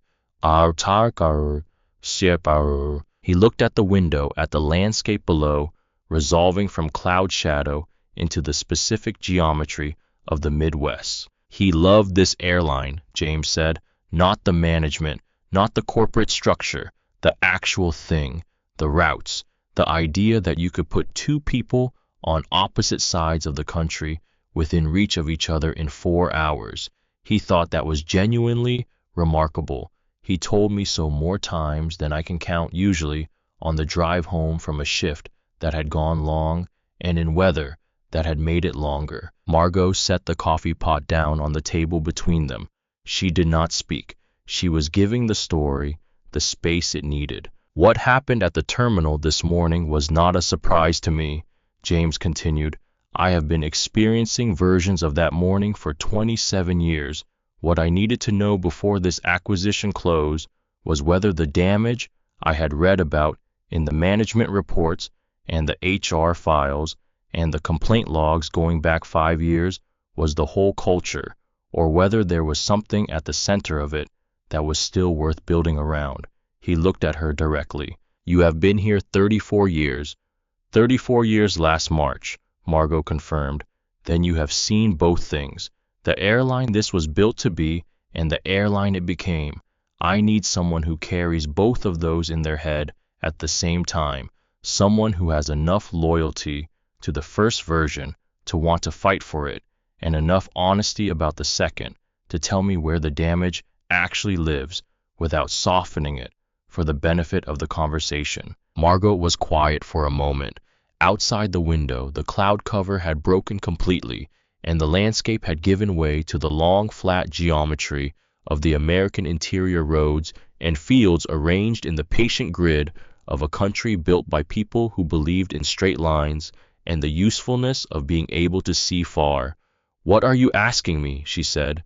James told her. I told her about the restructuring, the new verification protocols that would require confirmation before redirection rather than after, the independent customer oversight panels with authority to act rather than only to document, the distinction that was the entire point, because documentation without authority was just record keeping, and record keeping without consequence was just theater. The zero tolerance framework with enforcement mechanisms that did not evaporate at the middle management level, where most enforcement mechanisms had been quietly dying for years. The frontline dignity standard that would apply to every apex Atlantic point of contact, every gate and counter and boarding door, and would be enforced by people with the actual power to enforce it, people who could pull a badge and make it stick. I told her he wanted to name the initiative after his father, the Walter Caldwell Frontline Dignity Initiative. He told her he wanted her to run it. Margot looked at her coffee for a moment. She looked at the service pins on her lapel, each one a year she had been in this work, 34 of them.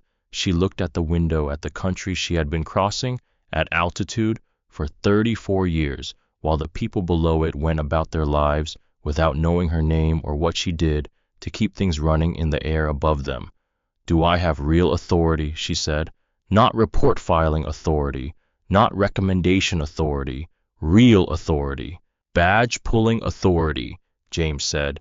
Dismissal authority at every level of the organization below my direct reports, reporting directly to me with full power to act without intermediate sign-off required. Margot was quiet for a moment that was longer than it appeared. She was not in the ordinary way of things, a person who was moved to visible emotion by professional conversations. She had spent 34 years developing the specific composure that comes from being responsible for other people in conditions that do not allow you the luxury of your own feelings in real time. She had learned to process things later, in the galley between service rounds, or on the crew bus to the hotel, or in the particular private silence of a room in a city she had visited 30 times but never actually seen. She pressed her lips together briefly. She looked out the window again. Then she looked at James Caldwell, at the gray hoodie and the scuffed sneakers and the canvas duffel bag on the seat beside him, at the face of a man who had spent 27 years in rooms that had decided who he was before he opened his mouth and had come through all of them carrying something intact that those rooms had been trying to take. Yes, she said, I'll do it. They were over Ohio when James opened the acquisition documents on his tablet. Gareth had sent them through the encrypted channel 40 minutes into the flight with a message that said what it needed to say in 3 words. James opened the documents without responding to the message. He had read every page of the agreement 4 times in the past month, every clause and condition and representation and warranty and scheduled milestone. There was nothing in these pages that would surprise him. He read them anyway. He read them the way his father had read every document that came into their house when James was growing up, slowly and carefully, with the full attention of a man who understands that the difference between knowing something and having read it is the difference between possession and occupancy. Walter Caldwell had never signed anything he had not read himself, not a lease, not a work order, not a permission slip from the school. He read everything because he had learned early that the words were always the actual thing, and that trusting someone else's summary of the words was a different kind of transaction, entirely one that cost more in the long run than the reading did. James read every page, somewhere between page 11 and page 12, with the engines holding their steady note and the cabin quiet around him, and the cloud cover shifting below into the thin, scattered cirrus of the upper Midwest. He stopped reading. He looked at the tablet without seeing it. I was 17 years old, standing beside his father in an arrivals hall in this same airport, watching a man in a brown polyester suit choose patience over fury because he wanted his son to have something worth inheriting. He was 29 years old, sitting in the back of a car outside a funeral home on the south side of Chicago, holding his father's canvas bag in his lap and understanding for the first time that some debts cannot be paid to the person who is owed them, only to the standard that person held. He was 32 years old in a Wicker Park office with a broken radiator and wind coming under the door, looking at a blank page and deciding that what he was going to build was going to mean something beyond what it generated. I was sitting at a corner table in a Loop District coffee shop, watching the confirmation load on an encrypted tablet, buying an airline with money his father had never had access to, in the hoodie his father would have recognized, carrying the bag his father had worn across the tarmac of this same airport for 22 years. He picked up the stylus. He signed. The confirmation appeared immediately, a digital timestamp and a reference number that formalized at 35,000 feet over central Ohio on a Tuesday morning in January, the transfer of majority ownership of Apex Atlantic Airways to Caldwell Harmon Capital. James set the tablet on the table beside him. He looked out the window at the interior of the cloud layer. They had entered the particular formless gray of being inside weather rather than above or below it, the gray that is not threatening and not beautiful, but simply present. "It's done," he said, not loudly, not to anyone in the cabin, to the window, to the gray, to the 27 years of versions of this morning that had preceded this one, to a man in a brown polyester suit who had stood in a different part of the same airport and chosen patience over fury because he wanted his son to have something worth inheriting. "It's done." Flight AX-114 touched down at JFK at 4:47 in the afternoon Eastern Time. The wheels met the runway with the brief familiar bark of contact before the long deceleration, the engines reversing their thrust, the aircraft settling into the particular earthbound heaviness of something that has been flying and is now simply heavy. James sat in his seat and looked out the window as the aircraft taxied in the late afternoon gray of a January day in New York. Through the small oval of scratched plexiglass, he could see the ground crews on the tarmac, men and women in high-visibility vests moving between the aircraft with the efficient, invisible purpose of people who keep things running without being thought about, who absorb weather and noise and physical weight as the basic conditions of work without any expectation that the people whose luggage they handle will think about them on the flight. They moved in the cold, in the wind, under the engines of machines that cared nothing about the temperature. They looked like his father. James waited in his seat until the cabin had cleared. Richard Voss had been first off, walking past the forward galley without making eye contact with anyone, his carry-on held close to his body, in the posture of a man trying to reduce his presence in a space he had recently made too large a claim on. Margot and the remaining crew stood at the forward door for the disembarkation. When James came up the aisle, last Margot put aside the professional farewell and simply took his hand again, the way you take the hand of someone you have just made a serious commitment to. "Monday morning," she said. "Whatever room you need, I'll be in it." "Monday morning," he confirmed. I walked the jet bridge and came out into the controlled chaos of JFK's international arrivals, the smell of recycled air and jet fuel, and the specific density of a space designed to absorb thousands of simultaneous arrivals without pausing to acknowledge how extraordinary each one of them is. Gareth Lund was at the arrivals barrier. Two associates flanked him with the quiet efficiency of people who understood their job in this moment. Gareth had known James for 12 years, had watched him walk into rooms that had already decided who he was and walk out of them, having changed what the room understood about itself. He looked at the gray hoodie, the scuffed sneakers, the frayed strap on the canvas duffel, and the expression on James's face, and he said the only thing that was both true and useful. "It's done," Gareth said. "It's done," James confirmed. Gareth held out a leather folio. James took it. He did not open it. He already knew every word inside it. "Nora Beckham's promotion letter," Gareth said. "Sent to the terminal supervisor 2 hours ago. She'll have it before she finishes her shift tonight." They walked through the terminal together. James carried his own bag. He walked without hurrying, watching the ground crews through the tall windows as they moved between the planes in the cold outside. keeping the operation running in the invisible and essential way that makes everything else possible.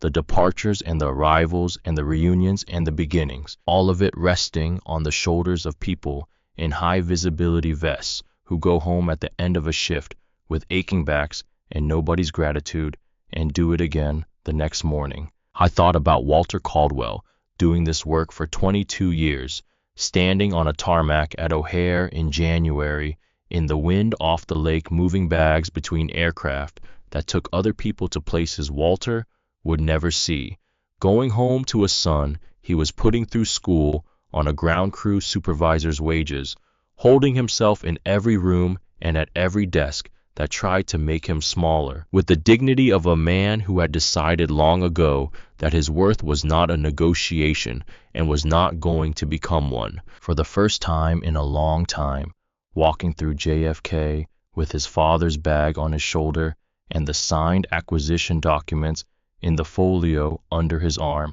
James felt something that he did not have an immediate word for, not triumph, which was too loud for what he felt, not relief, which implied that the outcome had been uncertain in a way he had not experienced it as uncertain, not the satisfaction of a score settled, because what had happened today was not about a score, something quieter than all of those things, something that had a different quality than any of them, something that felt like completion.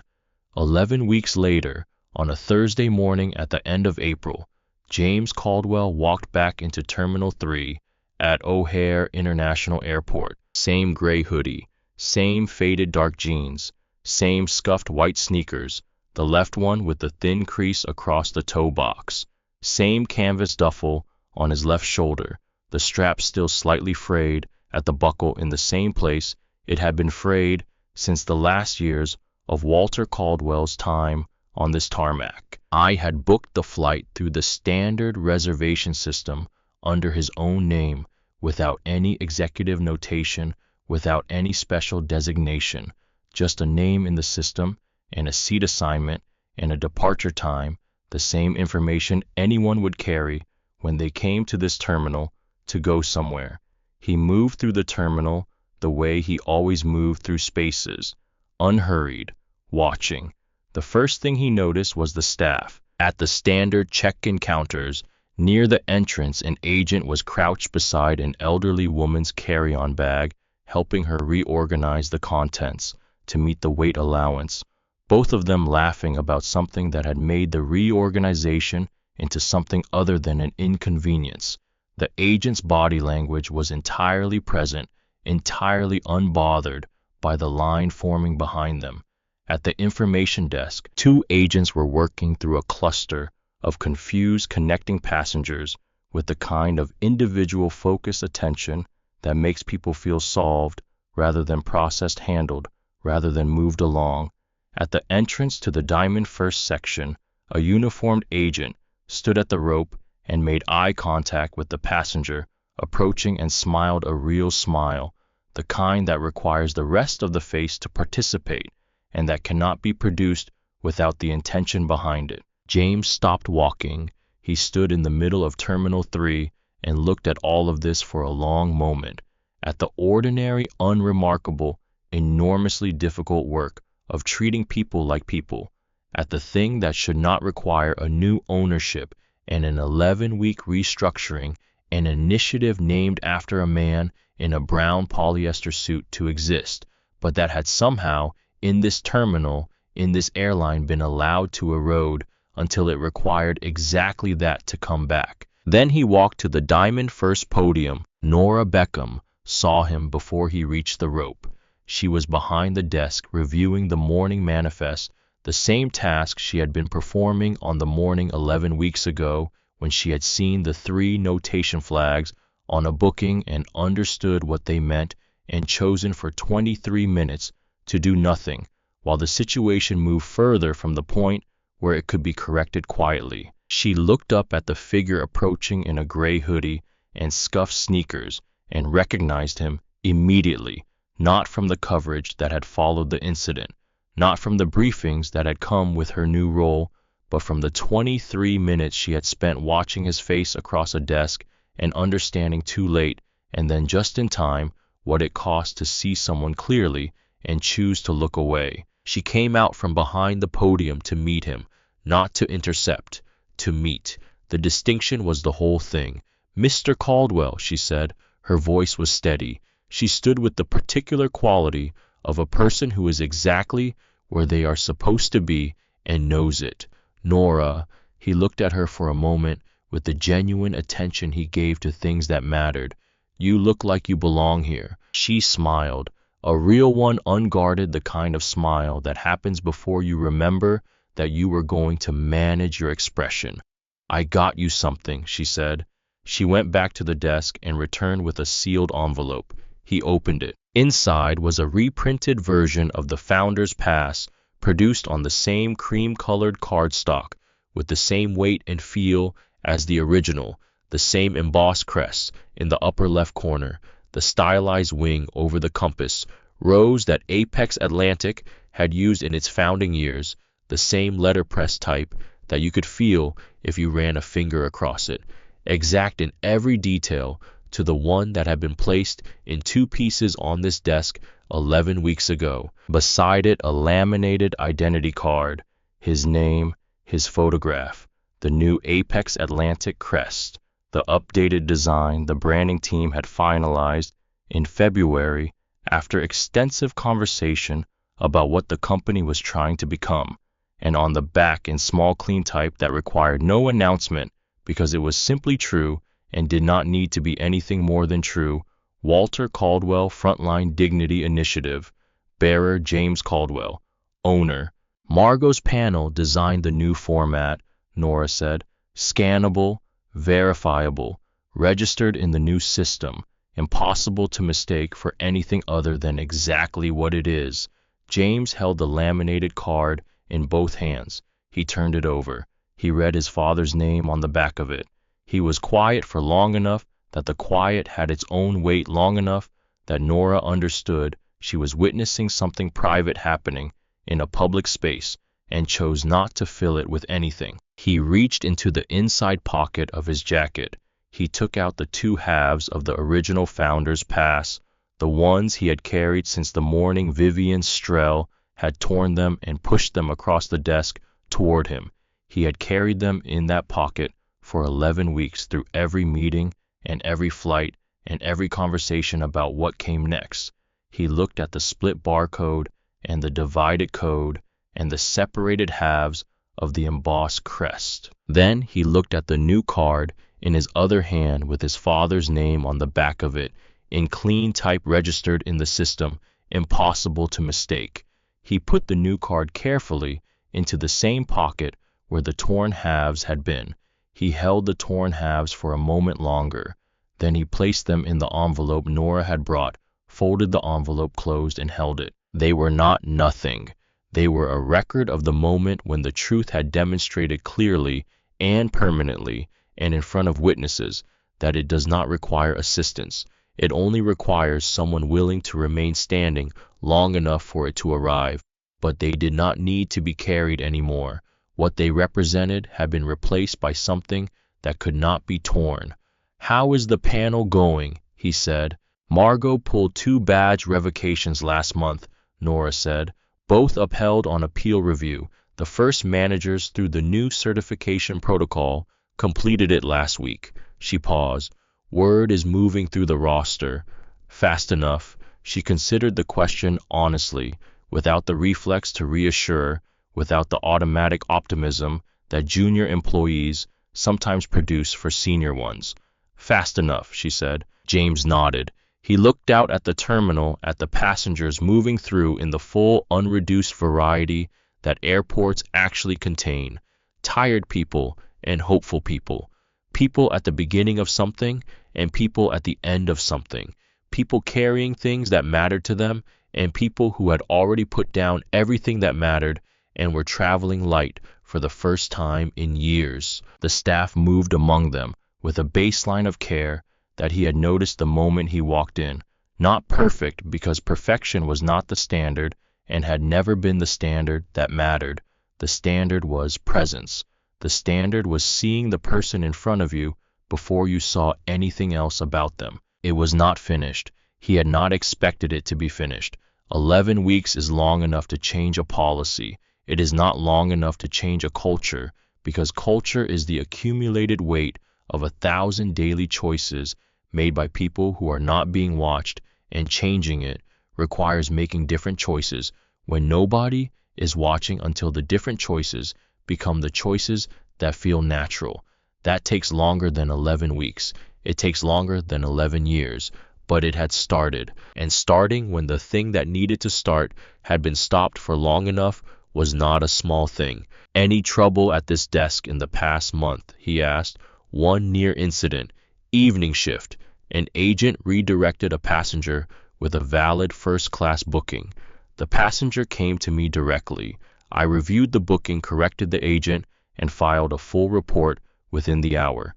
The agent, mandatory recertification, first offense, still employed. James looked at her. That was the right call, he said. I think it was. He picked up his duffel bag and settled the strap onto his shoulder. He held out the envelope with the 2 torn halves of the original founder's pass. Find somewhere to keep this, he said.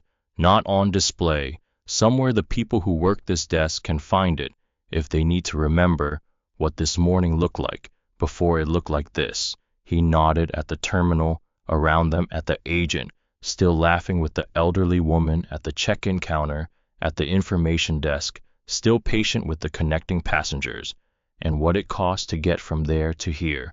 Nora took the envelope.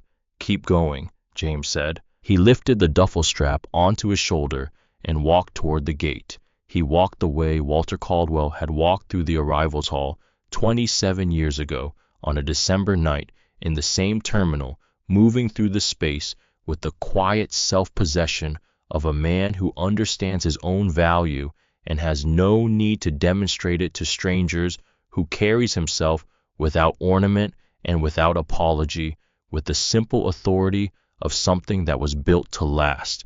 He did not look back, not because there was nothing behind him worth seeing. There was. There was Nora Beckham standing at the Diamond First podium, holding an envelope that contained the record of a morning that had cost something real, and produced something real, and would not be forgotten. There was a terminal that was moving imperfectly and incrementally toward the thing it was supposed to be, but the thing that had always mattered was ahead. And now, for the first time, the ground beneath his feet was ground that his father had worked on, that he had purchased in his father's name, that carried a standard named for a man in a brown polyester suit who had chosen patience over fury in this same building because he wanted his son to have something worth inheriting. His father had loaded bags on this tarmac for 22 years, in the cold and the dark and the noise of engines that cared nothing about who was standing beneath them. The least James could do was make sure the building above that tarmac was worth walking through. He walked through it now with his father's bag on his shoulder, toward the gate, toward the plane, toward everything that came next.